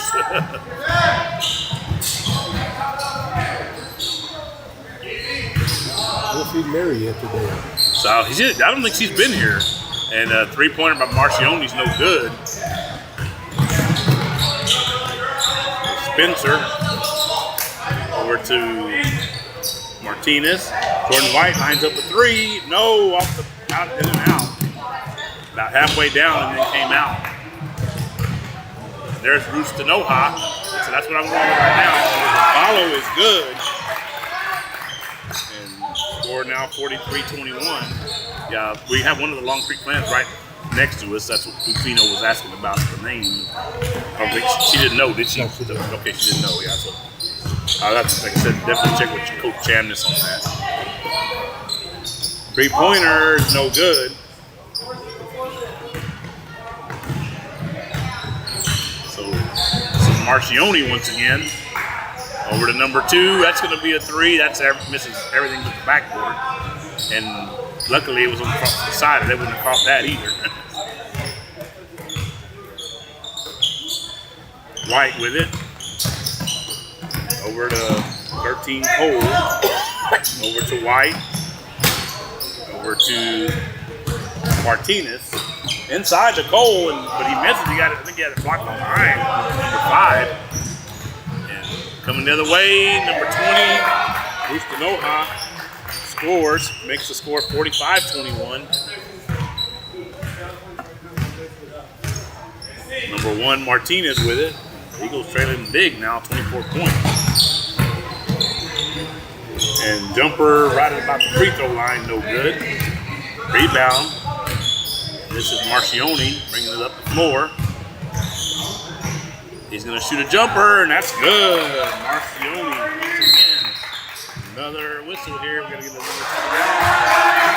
timeout. Yes, the Eagles once again.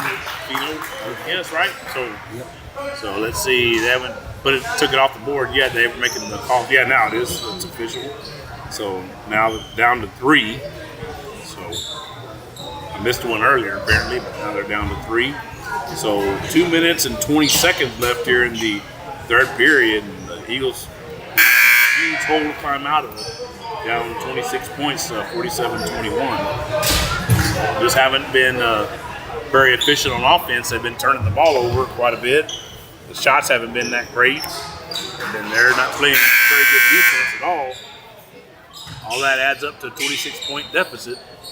Got 1 point this quarter. Halftime they had 20 with it. Yeah, well, yeah, you're right. 30-20. Correct. So far, as you mentioned, only 1 point in the third period. And there's a foul as that was Bohach that went up with it.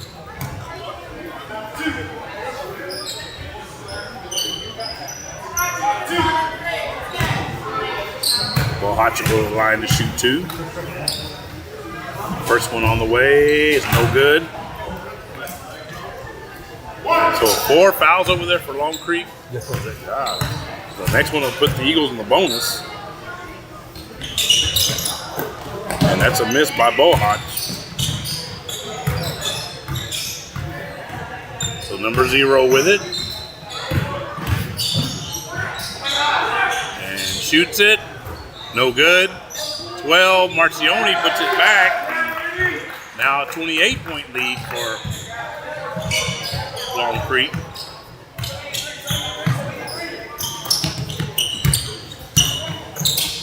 Spencer with it for the Eagles, drives in and lays it up, no good. That's a little on that basket right now for the Eagles, fortunately. 0 with it, dribbling, gets it out to 24, over to 0. And knocked away.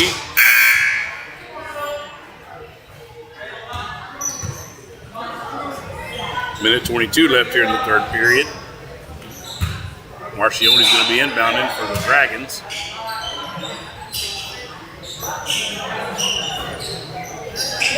Three on the way. Marcione misses on that one. And Bohach tried to get it and ended up being saved in by. And it's going to be a turnover by the Dragons.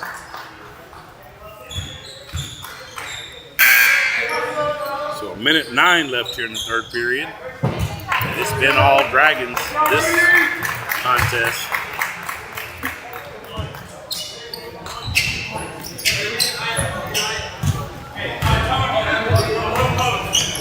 Martinez with it. Over to Spencer. Over to White. Over to 3 is checked in. That's Lucas Galvan Jones. And thrown away over to us once again. And again, we're not out there on the court, so I think we lost our audio again. Let me see. I got it back, I think. There we go. Yeah, audio keeps cutting in and out on us. Let's see. There we go, got it back, I think. 35 in now for the Eagles. Who is that? Vito 35, or I don't have a 35. Okay. You don't know who that is, upset? Oh, I'm sorry. Yeah. I was thinking, home. I keep doing that too. Okay, sorry about that. Yeah, it's 35. I probably have it on here. You'll check it on the phone. He's looking at the uniforms and everything. Yeah, you're right. That's what it was. I was thinking it was us, but it's not. So. The jumper is no good. Rebounded by the Eagles. And knocked that pass away, but Spencer stays with it. Gets it over to White. He's going to shoot a 3. No good. From the rim, he gets it back. He shoots another 3. And this time it goes in. 49-24. Final seconds of the third period. There's the horn. I was a little bit behind on the clock, but there's the end of the third period. And your score is going to be the Long Creek Junior Varsity Dragons 49, your Luling Eagles 24. So we got one more period left. We invite you to stay tuned. Let's go ahead and run another commercial. We'll go ahead and run the one for KJ's Embroidery once again. Stay tuned here on the Luling Eagles Sports Broadcast. KJ's Embroidery is the place that can make your embroidery dreams a reality. If you're looking for embroidery work for business hats, shirts, or patches embroidered with your business logo, owner Randy Ellis can get you lined up. From a handful of items to bulk items, KJ's Embroidery is the one to call. Check them out on Facebook to stay up to date with all of their current work. If you would like to reach out to KJ's Embroidery for embroidery work done, You can send an email to kjsembroidery@gmail.com, or you can call them at 830-263-2447.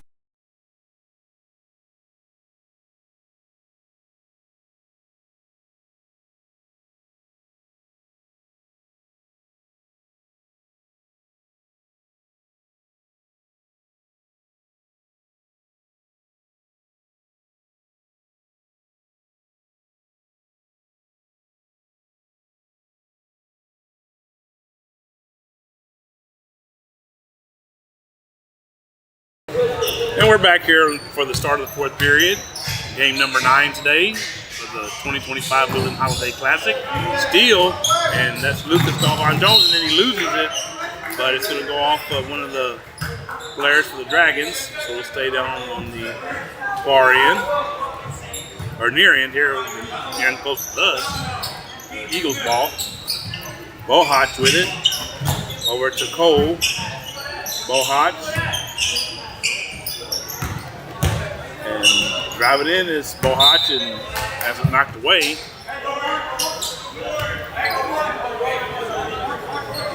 Cole has to be inbound the ball. Excuse me. Sorry about that. And Martinez has the ball. Over to Bohach, inside the Cole. Over to Spencer. Spencer's going to shoot a jumper, in and out, no good. And he's going to shoot a 3, changes his mind. Bohach is going to shoot a 3, and in and out off the backboard, and then in and out of the rim, and no good. Rebound, and Long Creek has it, number 0. Over to 24. And goes down. It's going to be a travel. And ball goes to the Eagles.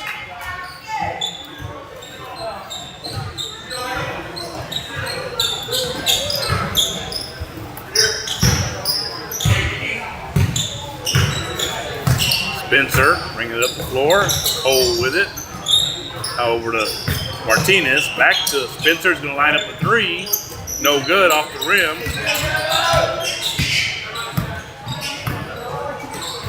24.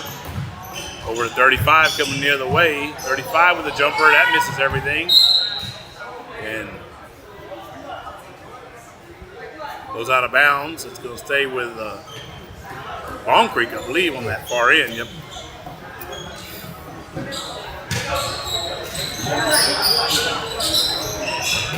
Steal by Spencer. Good job there on defense by Bracey Spencer. Gets it up the floor to Galvan Jones.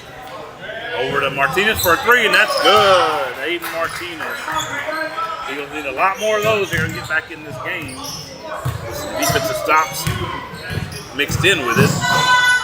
And good job there by Bohach. He gets a steal. Over to Martinez. Martinez is going to shoot a short jumper. No good. And rebounded by the Dragons. Did it again. Except the Panthers. The Dragons. Panthers will play in the next game, San Marcos Panthers. Looked like it went off for number 1. Yeah, it did. So it'll be a turnover. 5:47 left here in the fourth period. Let's see if Colby Chamness over there, our old coach here at Luling High School, is going to pull off a victory over his former employer. Miss on a 3-pointer. Spencer puts it back, and he scores. Cut the lead to 20, 49-29. Marcioni has the ball. Up the floor to 35. Spin move, misses. Rebound, 34, puts it back up and scores for the Long Creek Dragons. So Eagles coming the other way with it. Martinez with it. Over to Spencer. Spencer over to Martinez is going to shoot a 3. And off the rim, off the backboard, and then in.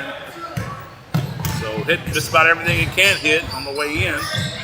Marcioni, thought he traveled. Let's see. Yeah, they did call it travel. That was correct. He did travel. Well, if they're going to get the comeback, they're going to have to start it pretty quick. So down 19. It's like timeout. Timeout by Coach Geiger over there. So it's going to take them down to 2. I think he did that so he could get Kylie Baker and Jordan White back in the game. They're getting ready to substitute back in. So we will be here again tomorrow. We got 10 more games tomorrow. This is the 9th of 10 games today. So I do thank you all for joining us from wherever you're at in the world. Appreciate all the support that we get and all the kind of comments that we get. I'm not sure about number 1 over here, but I get a lot of them when I'm out and about, and so they're all appreciated. Thank you very much for being appreciative of us and what we do, and we enjoy doing it. Obviously, I've been here all day when I could have been doing anything else. We're even working my regular job like some of the other crew members are doing. But I'm like, I do a lot of that during the year. I can just take a couple days off to do this. So Jordan White with it. Over to Martinez. Back to White, who's going to shoot a 3. And that's short. Rebound. Number 35 for the Dragons. Over to number 2, over to 12, Marcioni. Teammate was calling for the ball, 34. He didn't see him. I think the ball went out of bounds off the Dragons. Yep, sure did. So, Bohach with it. Over to Spencer. He thought about a 3, changed his mind. And over to Martinez. Over to Spencer. Bohach. Inside to Baker. And gets it back out to Martinez. A 3, no good. And Marcioni let it go. He acted like he was going to try to fetch it, and then he ended up letting it go, which is a smart thing to do. It wasn't off of him, his team last.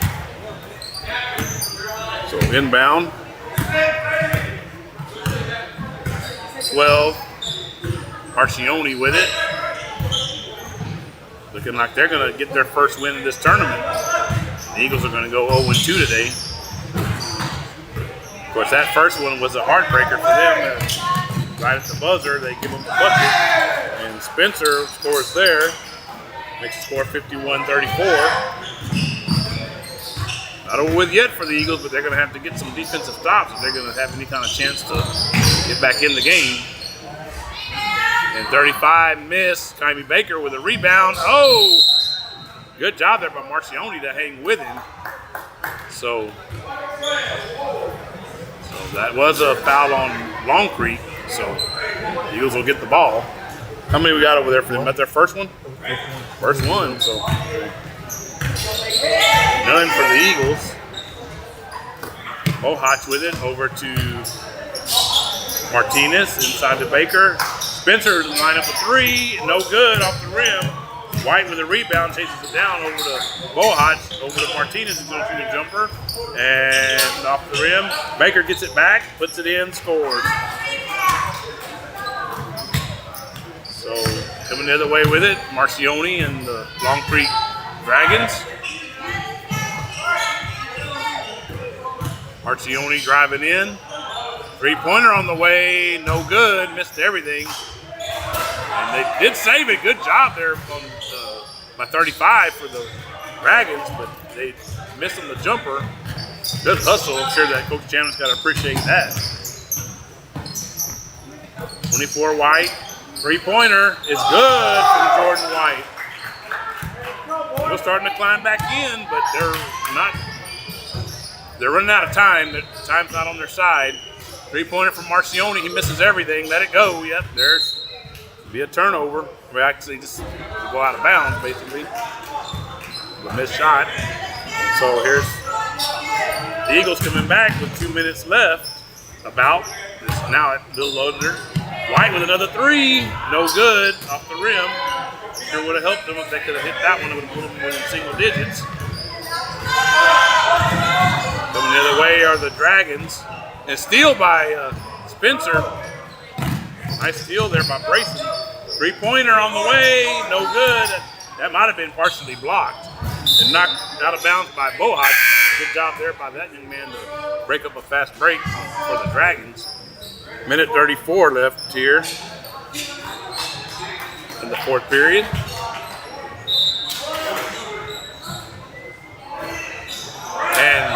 thought it was going to be a steal. Instead, 34 ended up with it.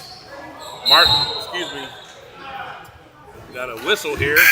Gonna get a foul. That was on Long Creek, apparently. That's their second one, right, Pino? Yep.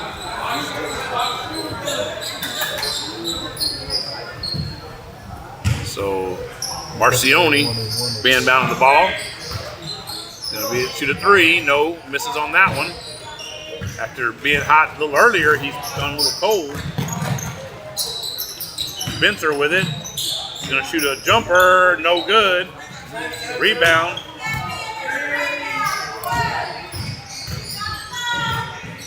Two with it for the Dragons. He's gonna shoot a three. Misses on the rim. Marcioni gets it back and misses on a jumper. So we're down under a minute now left here in the fourth period. White's gonna line up a three and miss it off the rim. So looking pretty good for the Long Creek Dragons to go 1-1 today. Down under a minute, down to about half a minute. 24 with a three, and that's off the back of the rim, no good. Rebounded, two, and it's knocked out of bounds by Keaton Cole. Good job by Keaton on that the defense there. 26.3 left in the fourth period. Got one more game to finish out today. It'll be the next one between the San Marcos Panthers and the Australian team, the Blackburn Vikings. Three-pointer on the way from Marcioni. That's good. So a good way to finish for that young man. Looks like this is going to be the end of it here. Spencer's going to bring the ball up the floor. I think Coach Geiger's going to tell him just to hold it. That's going to be it. So the final score here is the Long Creek Junior Varsity Dragons 54 and your Luling Eagles 39. So we invite you to stay tuned for the second game here between the San Marcos Panthers and the Blackburn Vikings. It'll be coming up momentarily. And for the Eagles, they went 0-2 today. They'll be back playing first thing tomorrow morning at 8:30 against the Navarro Panthers. And they got to come up with a little better effort, not to say, Pino, than what we just saw. They're going to beat that team. So 54-39, let's go ahead and shut this one down. We'll be back here momentarily, so stay tuned.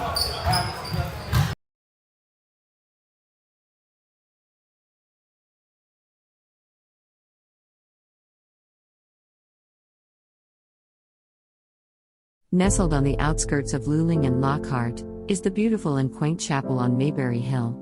A tiny wedding chapel specializing in micro weddings, vow renewals, officiant services, and as a photography venue. The chapel is both rustic and elegant, as it sits atop the wooded grounds of a private residence. Named after the homestead and hill it rests upon, the chapel features a cedar accent wall, stunning cedar slatted high ceilings, genuine hardwood floors, and beautifully restored stained glass windows. The Mayberrys are both ordained ministers and enjoy the opportunity to provide small, affordable and stress-free micro-wedding ceremonies, with a wide range of services and all-inclusive packages. Follow the chapel on social media or see their website at chapelonmayberryhill.net. L&S Mexican Restaurant is located on 310 East Pierce Street in Luling, Texas. L&S have a rotating daily breakfast and lunch specials. Steak ranchero tacos on Mondays from 5 to 11 a.m. And cheeseburger and fries combo with medium drink on Wednesdays from 11 a.m. to 2 p.m. Along with a full menu of the finest of Mexican foods. L&S offers great service with a family-friendly environment. So, grab the family and head on over to L&S Mexican Restaurant. Here at Magnolia Mart, we proudly offer the Luling area unforgettable Mexican classics, including breakfast tacos, lunch tacos, and quesadillas. We use only the freshest ingredients to bring you authentic, unparalleled Mexican flavors. At Magnolia Mart, we have created a menu that is sure to make for an unforgettable dining experience. If you are looking for authentic Mexican flavors such as our birria taco plate special we have on Fridays and Saturdays, you have come to the right place. Magnolia Mart is located at 702 East Houston Street. For an extra treat, when the Luling Eagles football team wins, you win. One free breakfast taco with up to 2 toppings on Saturday mornings up until noontime. Go Eagles! Come on down, Uncle Wiggly's in town. Hot and delicious, it's the best around. They got burgers and Bluebell and so much more. Retro wrestling and music, there's fun in store. So come on down to Uncle Wiggly's at our Luling store. The management and the staff of the Luling Foundation Farm are striving to produce the safest and best quality Angus beef possible for their customer. This beef is grown locally on the best forage and feed available in the most humane way possible. The Foundation Farm is doing everything they can to produce an excellent beef eating experience for their customers. Please call for current prices and availability at 830-875-2438. Thanks for considering our product.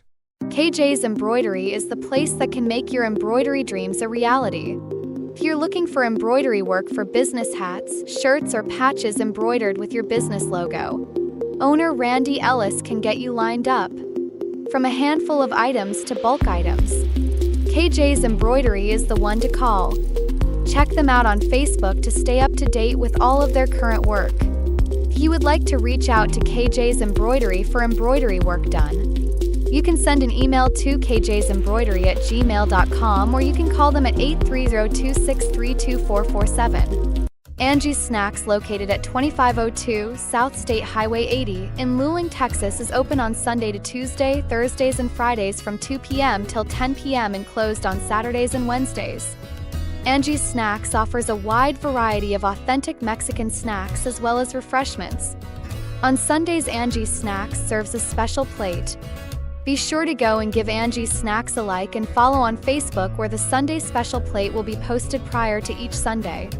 Whether it's the craving for a Sunday special plate, cool refreshment, or an authentic Mexican snack, head on over to Angie's Snacks and let Angie take care of that craving for you.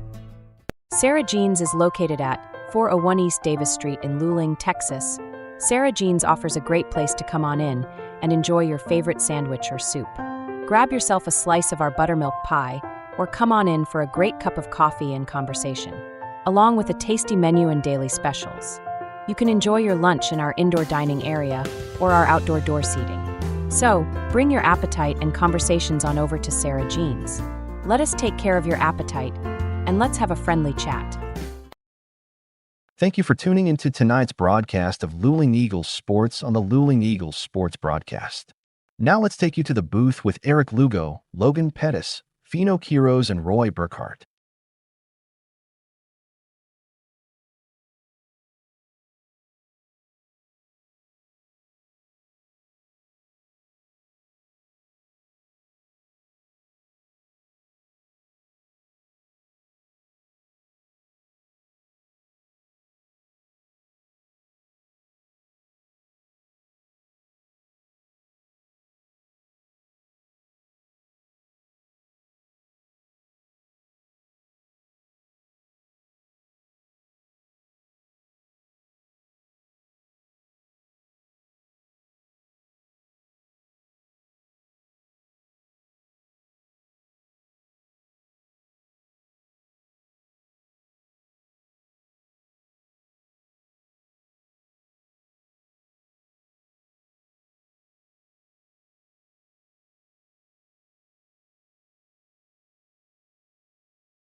welcome back to our watching the final game. game today here on Luling Eagles Sports Broadcast. Eric Lugo, Pino Quitos here with you. This is the San Marcos Panthers, and we got a foul right off the bat. Yep, we sure do. And one on top of that. So foul by the Vikings. That'll be the first team foul. Free throw is good. The Panthers up early and quickly, 3-0. Three-pointer on the way, no good. The Vikings are the home team this time around.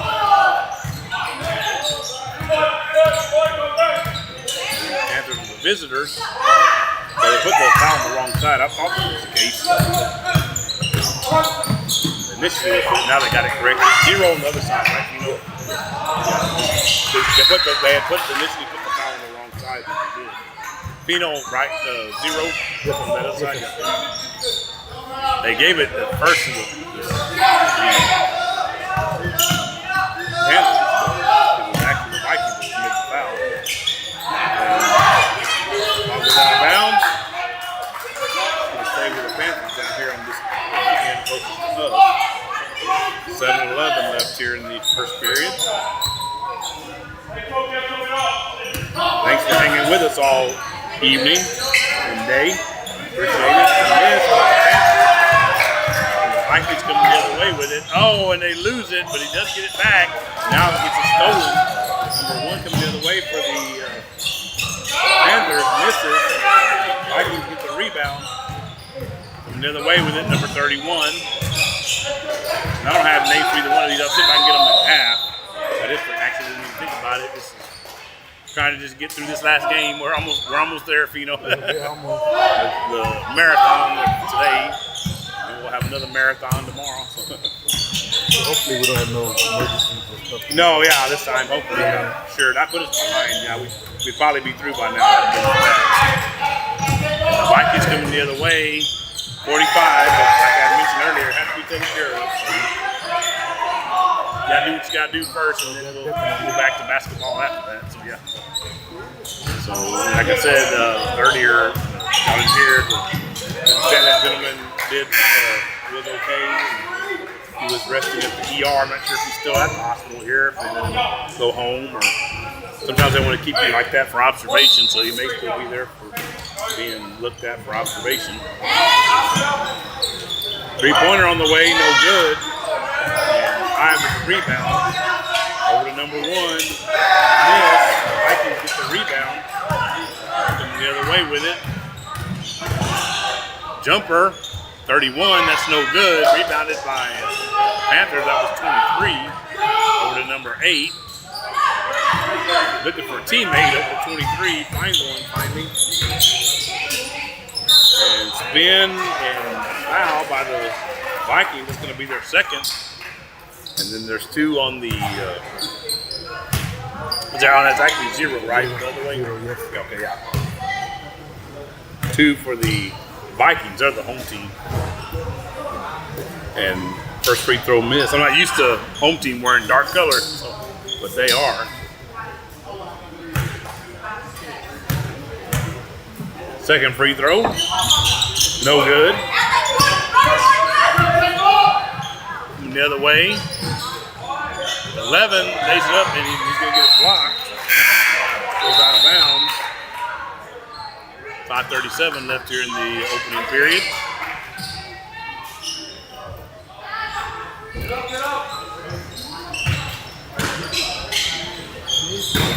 Again, thanks to Mr. Tracy. Back at his house, I'm assuming that's where he's at. Taking care of us with YouTube. Driving in, layup no good, rebound, and then knocked away, but then the Vikings do get it back. And the other way, taken away, and 23 comes up with it. Didn't even make it really towards the basket. Stolen by 31. 31, puts it over in the corner for a 3. That's good. That's number 70 for the Blackburn Vikings. It's a 3. was stolen by the Vikings, but Panthers do maintain possession. 3-pointer on the way. That's good. Let's see who that is. You get a number on them? Number one. Okay. So 6-5. 19 with it for the Blackburn Vikings out of Australia. 70 with it, over to 19. It's a 3-pointer on the way, no good. Rebound is number 0 for the Panthers. Over to 3, over to 12, over to 23. It'll be a whistle. 409. And it's going to be another foul on the Vikings, their third team foul of the period. Still none on that other side, right? So none for the Panthers. Free throw is up and good. Young man would believe that it went in.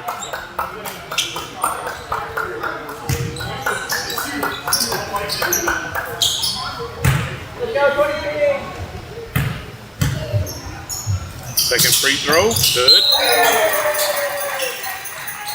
We have a substitute who we're having some whistle before. Okay, the ball inbounded. 76 with it. 32. 64.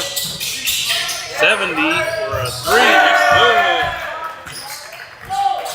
8-8 now the score. Tied up. Panthers with it.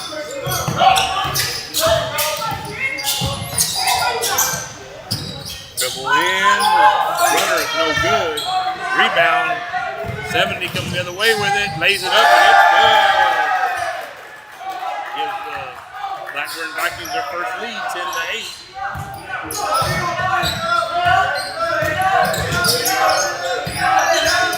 0 with it.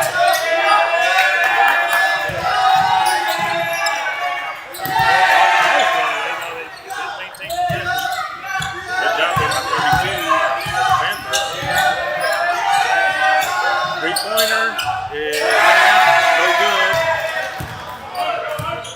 76 bringing it the other way for the Vikings. Over to 70. Inside to 32, outside to 76. And looks like he got bumped and no call. 24 for a 3, no good. Rebounded by the Panthers.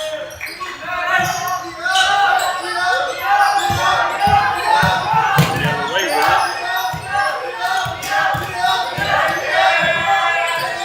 To the runner, no good.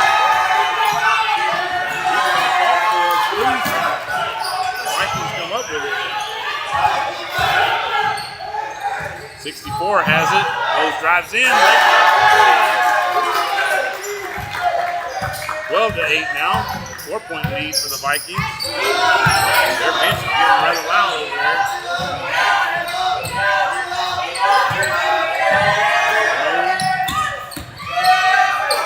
32 with it, and he's going to score for the Panthers. A lot of their fans here as well. They're starting to get into the game as well. Whistle. We get a foul here. So is that the first one on the other end? Yeah, the first one on that side.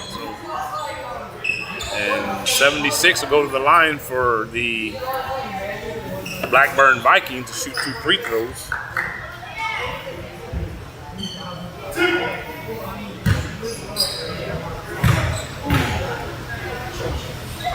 First one is up and good. Makes the score 13-10. Almost to the end of the first period here.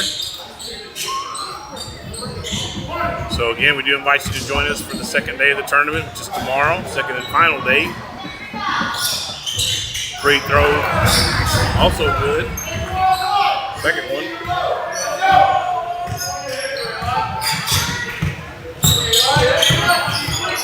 Five with it. 4. 1.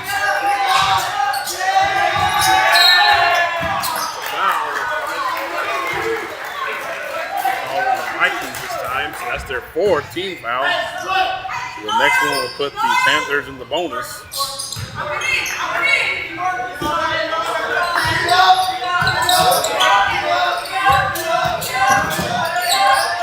Floater is no good. Looked like he was going to throw it. Well, the stop kept it. Inside, missing eight. So 76 coming in the way with it for the Vikings. Going to shoot a three there. That's good. And he hits on a three. Now there's around a minute left here in the first period.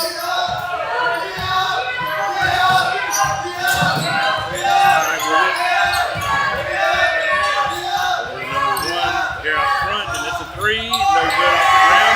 Rebound by 76 for the Vikings. Coming the other way, 32. Knocked away to 64. He has it's going to be a jump ball, looks like. 34.0 left.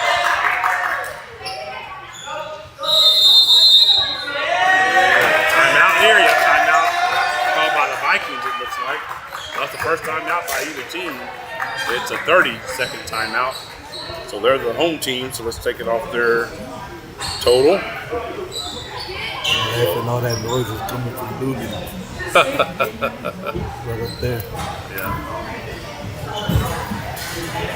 So breaking the action here. And again, we do invite you to stay tuned for the second day of the tournament tomorrow. The games, we'll give you a quick preview here of the Module 6 that we'll start with in the morning. That'll be Luling taking on Navarro. And Luling will be wearing the white jerseys. They'll be the home team. Followed by the San Marcos Panthers taking on the Industrial Cobras. And that's both Pool A games. Of course, this game here is a Pool B game.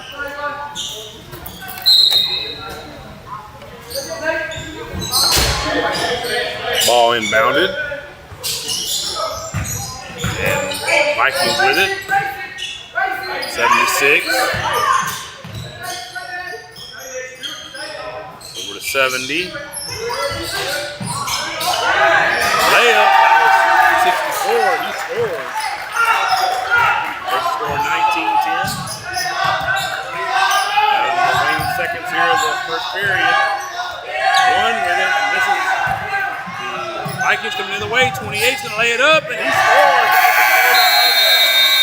So that is the end of the first period here in the 10th and final game today of the 2025 Luling Holiday Classic. Your score is going to be the Blackburn Vikings 21, the San Marcos Panthers 10.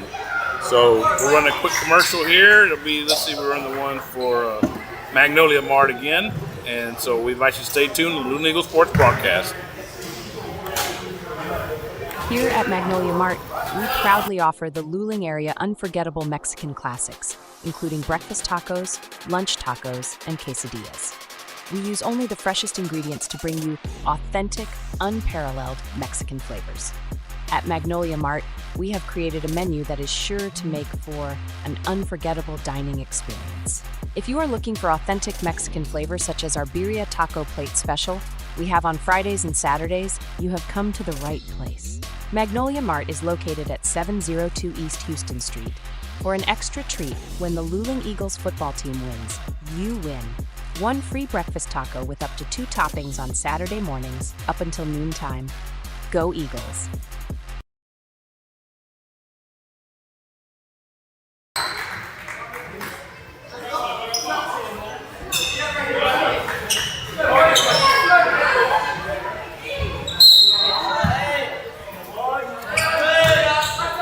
We're back here on the Luling Eagles Sports Broadcast.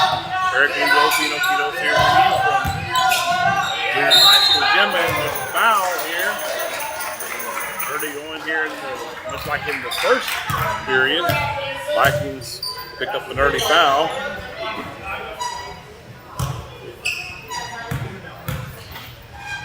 First free throw is, was it an and one?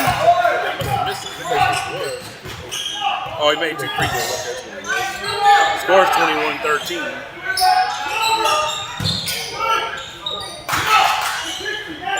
Have to start the clock. Sorry about that.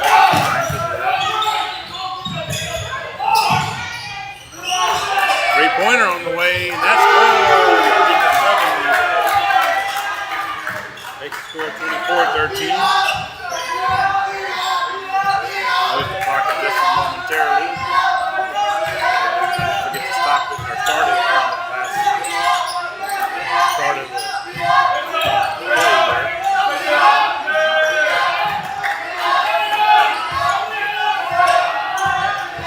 Five with it. Oh, it's a steal. And there's a steal now by 32. Over to 70. He's going to lay it up and he's going to score. Makes the score 26-13. Panthers coming the other way with it. And knocked away. It's going to be stolen. And stealed the other way by the Panthers. Thrown away. It's going to be 6:32 left here until halftime.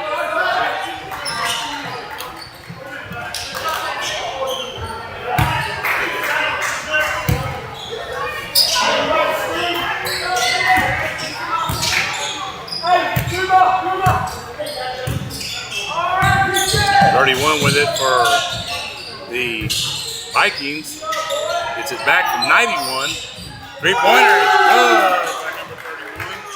Makes the score 29-13. 32 with it for the Panthers. Three-pointer on the way. That's off the rim. No good. We'll get a whistle.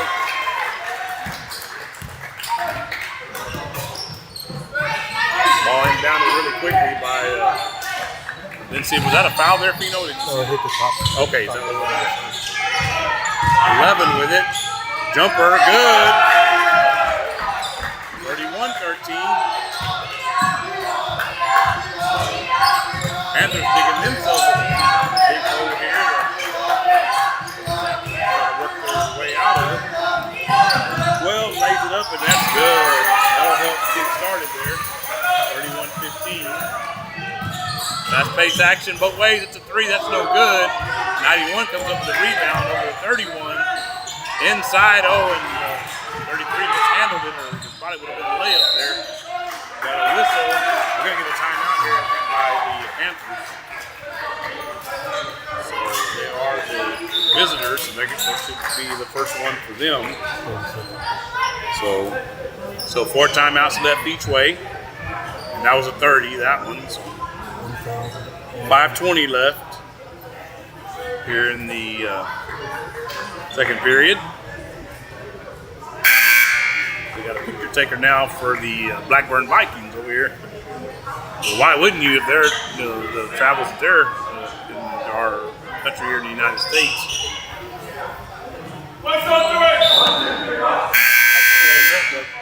Starting to get too hard for me, like you had mentioned earlier. Yeah. Well, that didn't bother me too much until here in the last few minutes.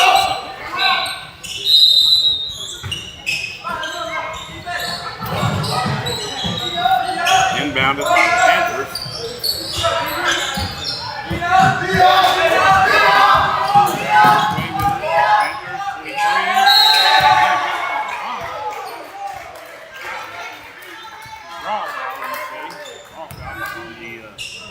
Vikings. So it'll be another foul for them. Their second one. 2 free throws coming. First one is good. One more free throw on the way for the Marcus Panthers. And come back to right on this. Ball was out of bounds.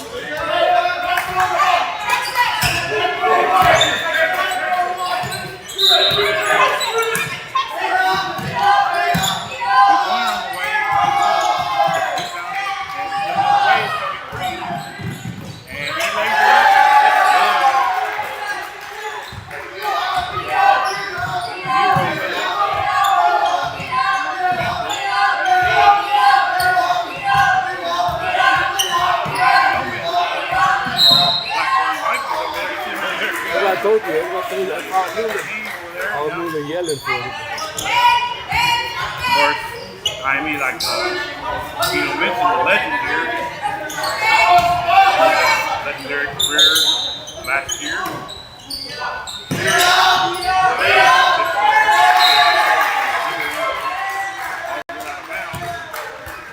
I mean, Aiden over there. Aiden's over there too. Oh, he's over there. Yeah, he's over there too. Vikings have it. 24 with it. 3-pointer on the way. No good.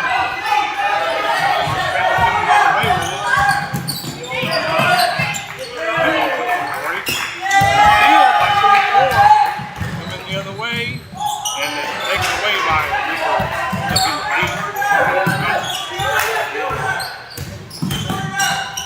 drive in. No good. That's a good foul.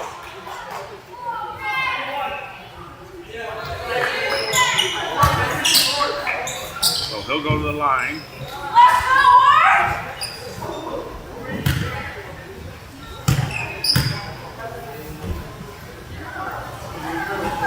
Free throw. Score 33-17. 4:11 left here until halftime. Final game of the day once again. We had a little delay earlier today that kind of put us behind. Probably should have been going home by now. But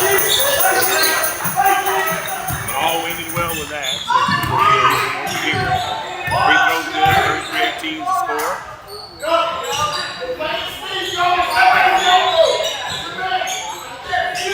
18 with it. 11 with a layup, misses. Rebounded by number 5 for San Marcos Panthers. Coming the other way with the Panthers. 0 layup, pretty layup there.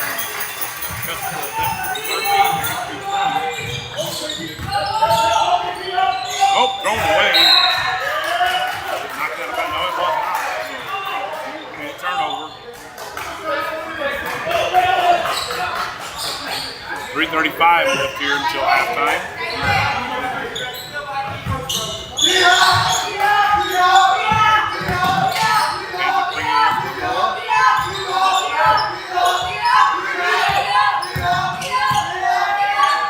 Three-pointer on the way, short.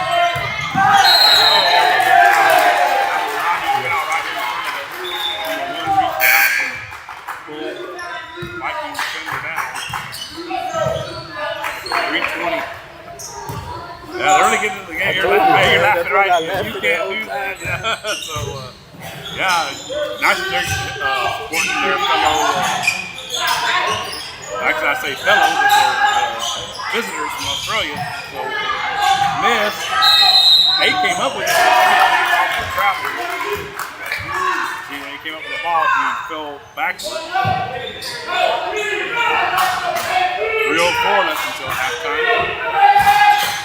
Three-pointer on the way, no good off the back of the rim. 5 going the other way with it. Whistle. Three-pointer on the way. He's still chirping over here, number 8, coming down the floor. Stolen by the Panthers. I think 32 was stolen.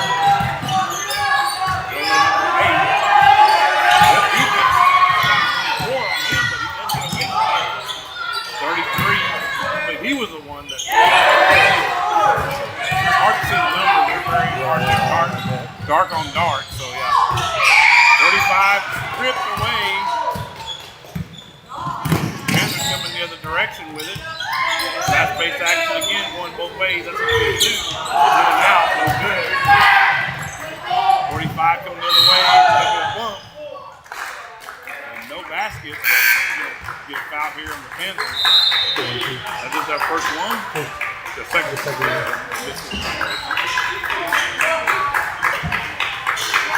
So 45 will go to the line, looks like, or are we going to have an inbound here? No, inbound looks like he's pointing to the sideline. 76 will be inbounding the ball for the Blackburn Vikings. more. He's missing a jumper. I believe he got hit, but no foul call. He's holding his face like he got hit in the face. He wanted to get by number 1. Coming the other way with it. 24, he saves it. Unfortunately, he saves it to the wrong team. Sloppy play on both ends here.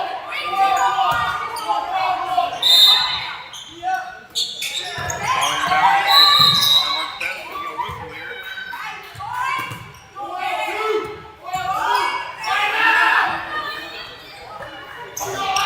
Blackburn Vikings still lead by 10, 33-23.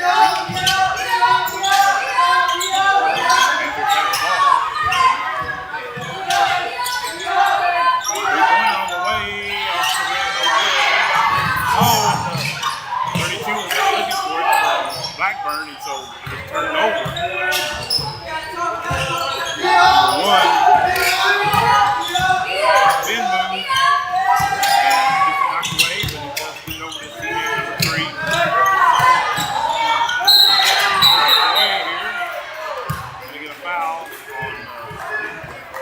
Vikings 24. That's their third.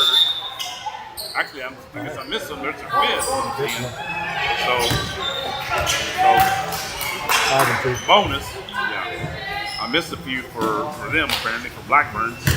So bonus for the San Marcos Panthers. Minute 9 left.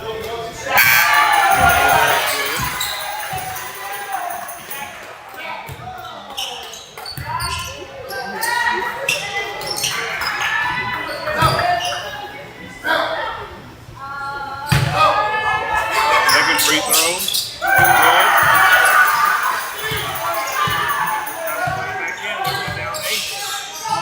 The Vikings with it now. 24. Down under a minute now.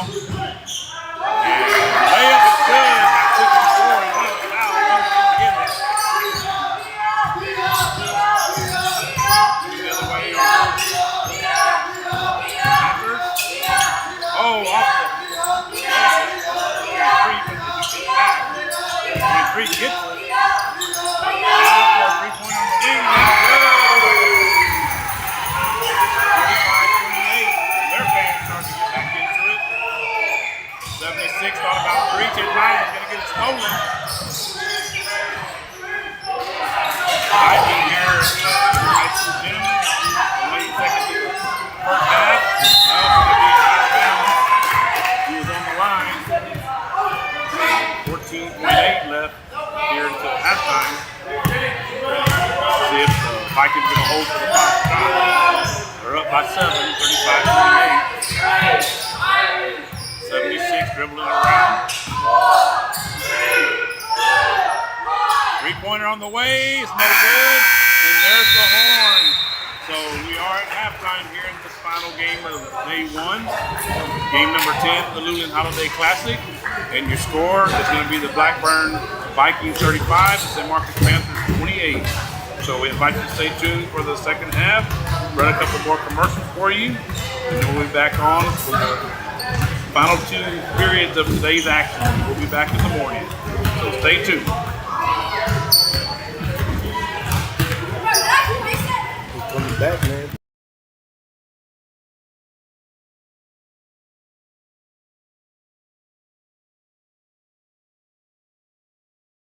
The management and the staff of the Luling Foundation Farm are striving to produce the safest and best quality Angus beef possible for their customer. This beef is grown locally on the best forage and feed available in the most humane way possible. The Foundation Farm is doing everything they can to produce an excellent beef eating experience for their customers. Please call for current prices and availability at 830-875-2438. Thanks for considering our product.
Welcome back here on the Luling Eagles Sports Broadcast. Eric Lugo, Pino Quidos here with you.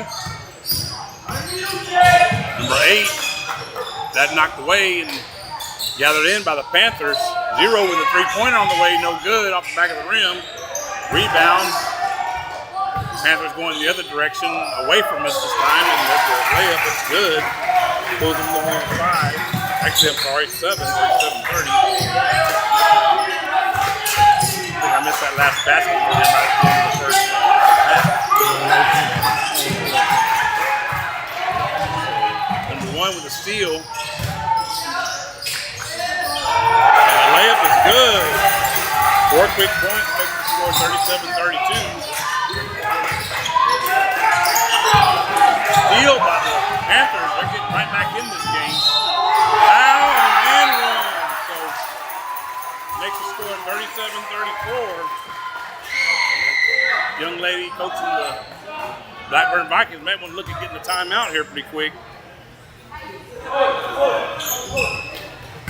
The Panthers have come roaring out of the gate here in the third period.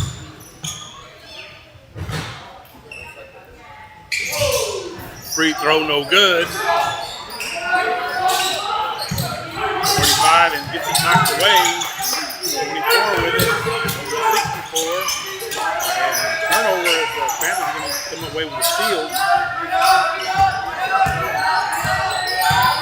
5 with it. And loses it, goes out of bounds, and a turnover back to the Blackburn Vikings.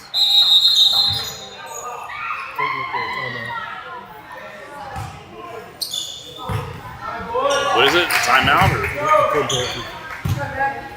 what did he do? Like a T? If he did the T thing, what's a technical foul? If that is a technical foul, yeah, called on one of the Panther players, apparently. Either that or the coach. Free throw is up and no good.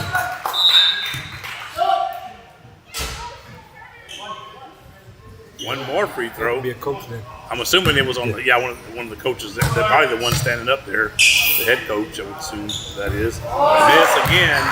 They're not able to capitalize on the technical foul that was called, but they will get possession of the ball. 6:36 left here in the third period. Line bounded. 76 with it. 3-pointer on the way, no good.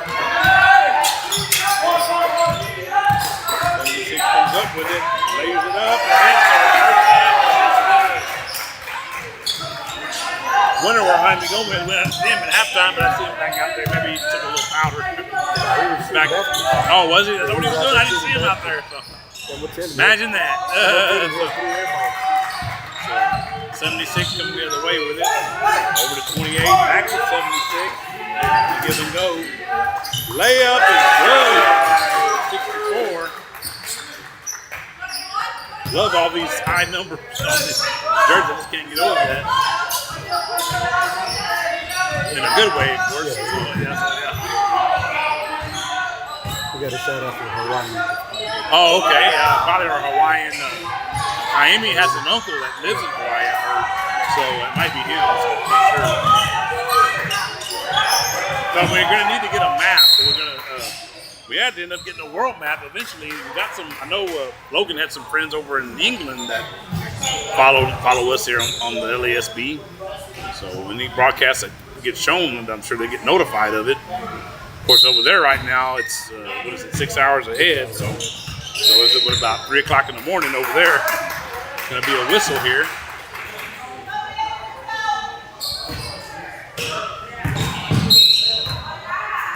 I don't know. The coach, I thought maybe he didn't like what the referee was telling him. He went back behind the score table, but he was just going to get a drink of water. No, but he gave him another warning. Oh, did he? Okay, so. I don't know what it was about, but he gave him a warning. Maybe that he's not in you got to be in the designated area. Floater is no good.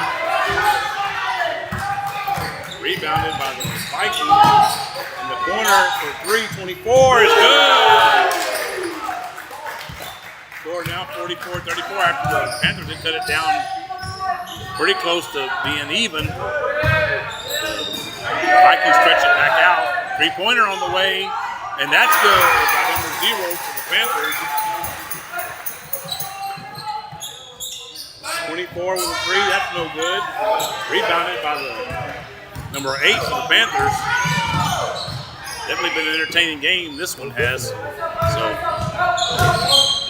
thrown out of bounds.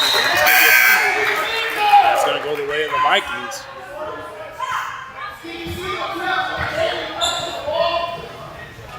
Of course, they're talking to the official now. They apparently didn't like the call. They didn't thought there was a foul there. They said it was touched by the other team. 64. 70. 24. 76. Whistle.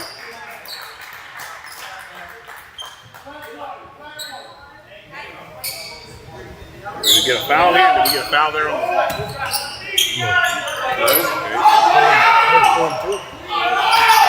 Three-pointer on the way is good from the Blackburn Vikings.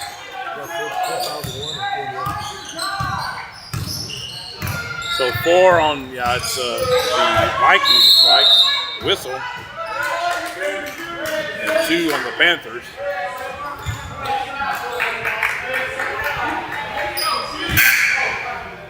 So that's the 5th foul on the Vikings, so that's going to put the Panthers in the bonus. How many on that other end, you know? 2? Okay, so yeah. Still 3 more to get in that territory for the Vikings. Missed free throw there. 3:51. I got a little behind. Didn't start the clock in the middle position there. Another time the ball was put in play. Free throw was good there.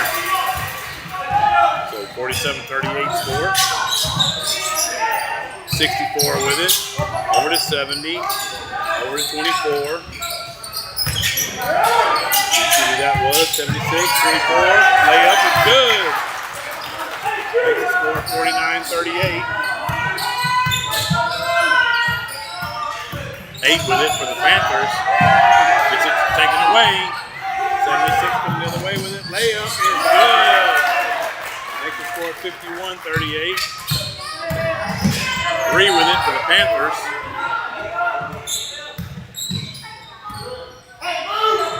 Three-pointer on the way is good by number 5 for the Panthers. Makes the score 51-41. Stolen, Panthers coming the other way with it. 12 over to 5, lays it up and it's good. Makes the score 51-43. Down into 3 minutes now here left in the third period. 24 with it, over to 70. 70. And gets it over to 76 and 64. Knocked out of bounds. Going to stay with the Vikings on this end. 51-43. They lead currently. 70 comes up with it. It's going to shoot a 3. No good off the back of the rim. They do get the rebound. 31 out front with it.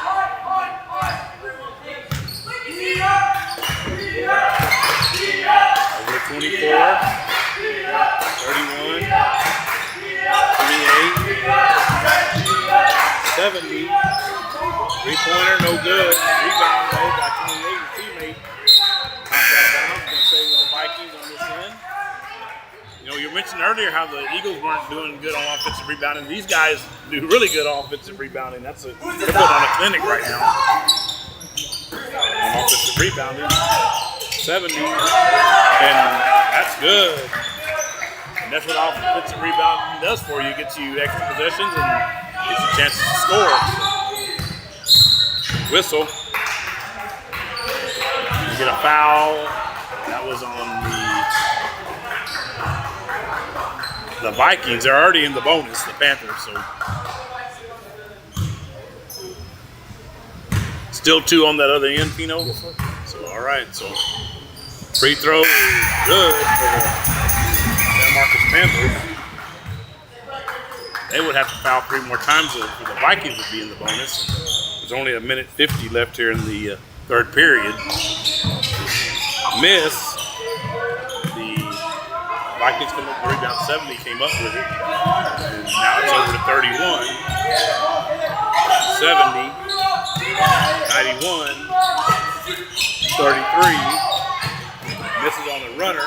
91 gets it back and puts it back. And it's in. 55-44, 11-point lead now for the Vikings. Pass. One with it now for the Panthers. 3-pointer from number 5. It just grazes the rim and then goes off. And the ball is loose. The Vikings come up with it. 33 comes up with it. 70 with it. Over to 91. 70, 24. 3-pointer. It's good. Makes the score 58-44. Down under a minute now left here in the third period.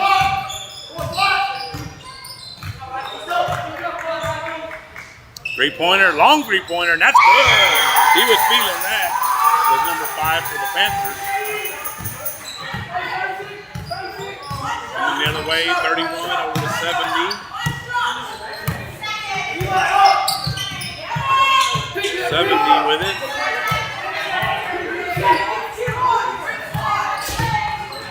Over to 91. 70. 31. 70. 91 with it now. Around 10 seconds left here in the third period. 91's going to line up a 3. No good. Rebounded by the Panthers. They only have a few seconds left to get a shot off. Oh, and it hits the rim and bounces out. Good effort by that young man, number 12, for the San Marcos Panthers. But that is the end of the third period. Your score, the Blackburn Vikings 58, the San Marcos Panthers 47. So one more period left today and we'll be done, and then we'll come back and do it all over again tomorrow morning. So let's go ahead and reset everything here. Move on to the fourth period, clear all the fouls away, and we'll be ready to go here shortly. So let's run a quick commercial here. Let's go ahead and run the one from Chapel Mayberry Hill. Stay tuned here on the Luling Eagles Sports Broadcast. Nestled on the outskirts of Luling and Lockhart is the beautiful and quaint chapel on Mayberry Hill. A tiny wedding chapel specializing in micro-weddings, vow renewals, officiant services, and as a photography venue. The chapel is both rustic and elegant, as it sits atop the wooded grounds of a private residence. Named after the homestead and hill it rests upon, the chapel features a cedar accent wall, stunning cedar slatted high ceilings, genuine hardwood floors, and beautifully restored stained glass windows. The Mayberrys are both ordained ministers and enjoy the opportunity to provide small, affordable and stress-free micro-wedding ceremonies, with a wide range of services and all-inclusive packages. Follow the chapel on social media or see their website at chapelonmayberryhill.net. We're back on the Luling Eagles Sports Broadcast. Eric Lugo, Pino Quiroz here with you. We'll get a whistle here. We got a foul, looks like. Yep, and the foul is on the Vikings. So their first of the fourth period. Inbounded. And knocked away, and the Vikings come up with it. 64 lays it up, no good. Goes off, and it's going to stay with the Vikings on this end. Excuse me, no, it's a turnover. It's like the Panthers inbound. 23's going to shoot it off the backboard in the end. Makes the score 58-49. 33 with it for the Vikings. And misses, and the Panthers get the rebound.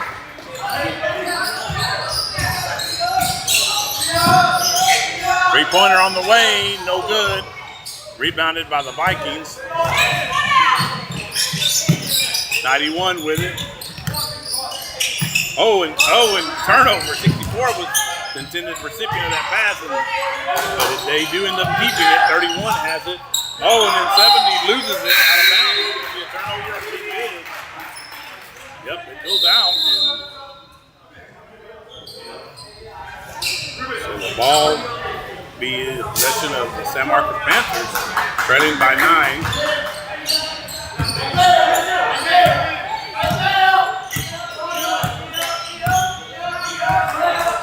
Zero with it. Over to 23.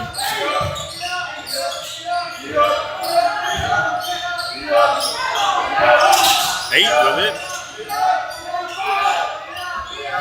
Over to 23, 23. And that's an and one as he scores. Cuts the lead to 7, 58-51.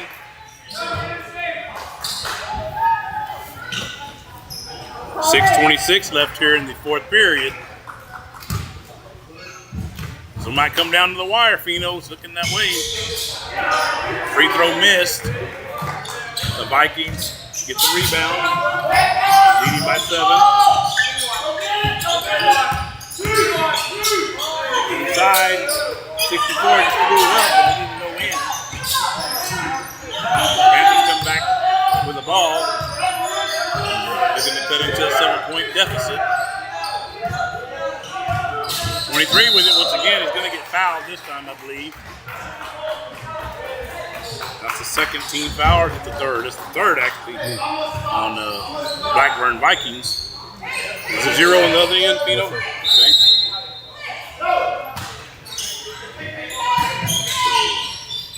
They're in danger of putting the Panthers in the double bonus early. Three-pointer missed by number 8. And Vikings come away with it. 11.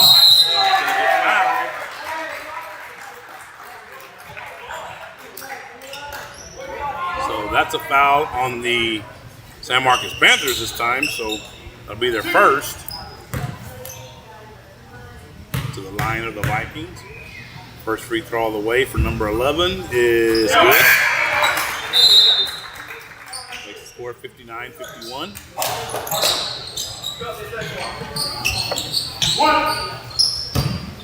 One more on the way. Is also good. Panthers will have the possession, down 9.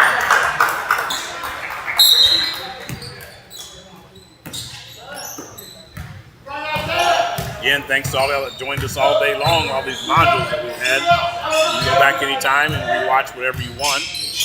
Modules 1 through 5. Hopefully they came out the way they're supposed to. 8 for the layup is good. 76 over to 19. Over to 70. 11 with it. 76. 19 with it to line up a 3. And off the rim, no good. 70 gets the rebound. And he goes up and he scores. Makes the score 62-53. Down at 5 minutes left here in the fourth period.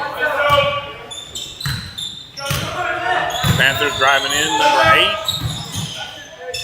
Lays it up off the glass and then it doesn't get anything else. And Vikings come up the rebound, 11 with it out. Going to get fouled. Go to the line. The Panthers, that's their second. Correct, their second team foul. 4:44 left here in the fourth period. All 4s there on the game clock. First free throw is off the back. Time no good.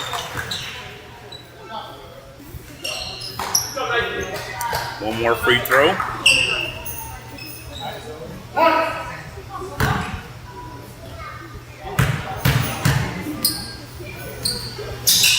And this one is good.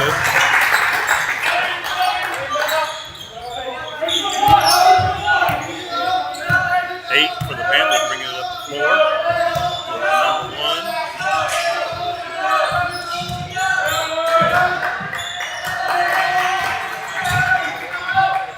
And drive in, miss.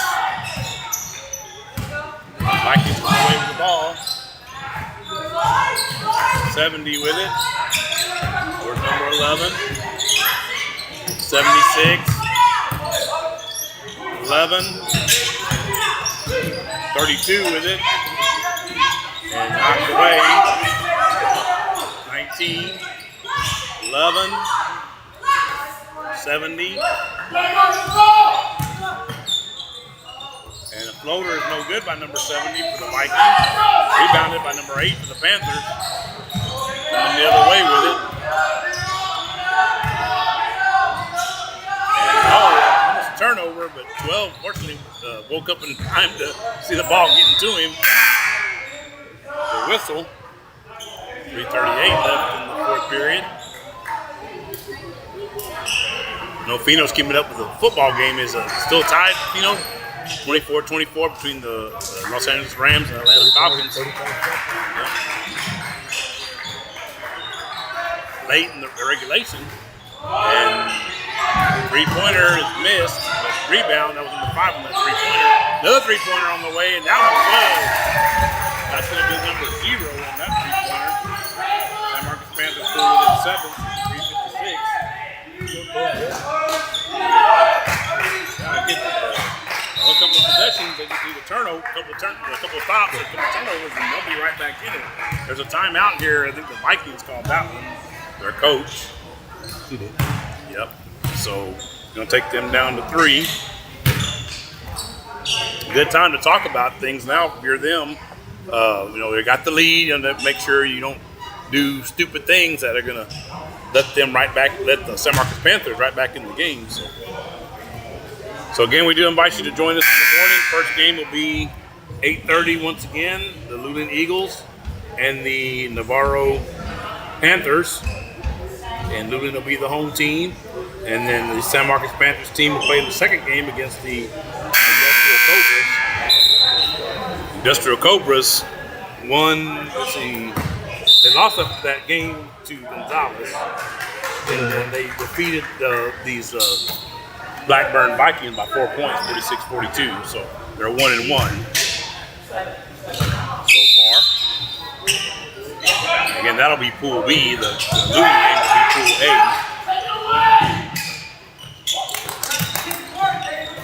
Vikings passing the ball right. They're going to get a foul here. Panthers. That's the third. Three each way. So.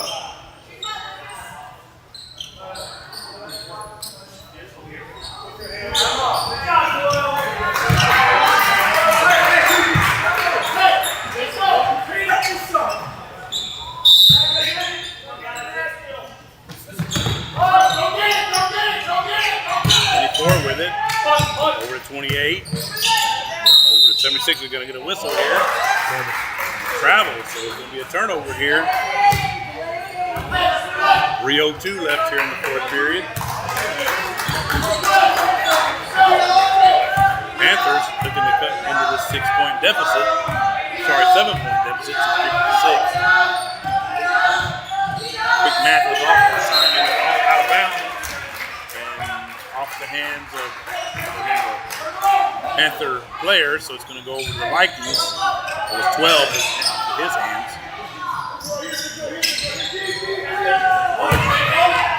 19 with it. Drives in, going to get fouled. He's going to go to the line to shoot 2. That's the 14th foul on the San Marcos Panthers. So one more will put the Vikings in the bonus. It will be their first time to be in the bonus in this game. Needed 4 periods.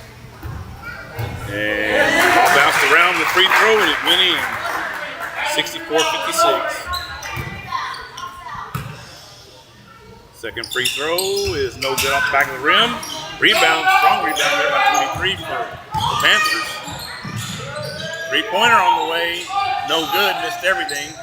And rebounded by the Vikings. They're coming the other way with it. 24. Over to 19, layup is good. 66-56, 2.5 minutes. Just a little bit less now left in the fourth period. 0 with a layup is good for the San Marcos Panthers, just to lead the deficit 8 for them. 19 gonna run it, lay it up, and it's good once again. Number 3 with it. for the Panthers.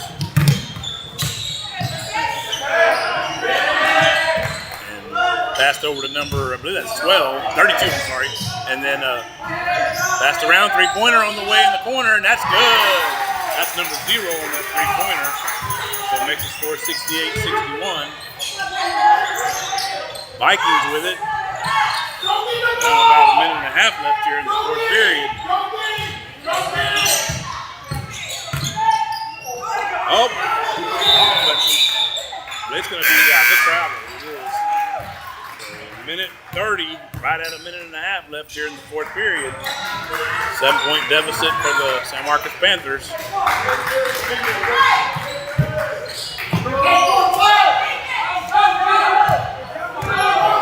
Zero with it.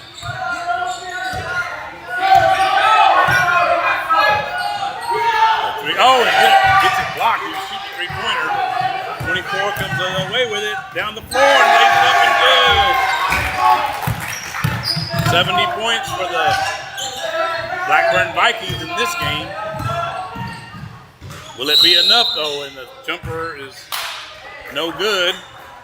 Minute 3 left here in the fourth period. Match that number 70 on that jersey there for the Vikings.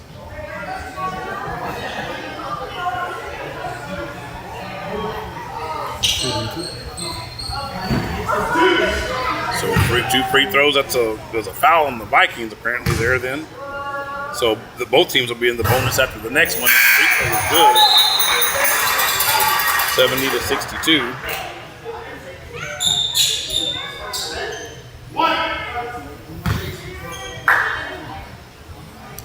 Second free throw on the way. Gonna be short. Missed everything. They'll be inbounding that. So 8-point deficit for the San Marcos Panthers. Down again, right at around a minute left here in the fourth period. Ball inbounded. 70 with it. Over to 31. 24. And the layup is going to be good by 64. They give them a 10-point lead. Like the Vikings may be well on their way to victory number 1 in this tournament. Lost the earlier game by 4 points, but they may come out on top here. Layup by the Panthers. They're not ready to give up just yet. Vikings have it. 64. Going to go up for another layup. Reverse layup. Missed that one. Pretty reverse. It just didn't go down. And the Panthers running out of time. They got to score quickly. Jumper, no good, number 3. Rebounded, I thought it was, but oh, actually, let's see what happened here. No, it was out of bounds off the Panthers. 13 even left here in the fourth period, 13 seconds that is.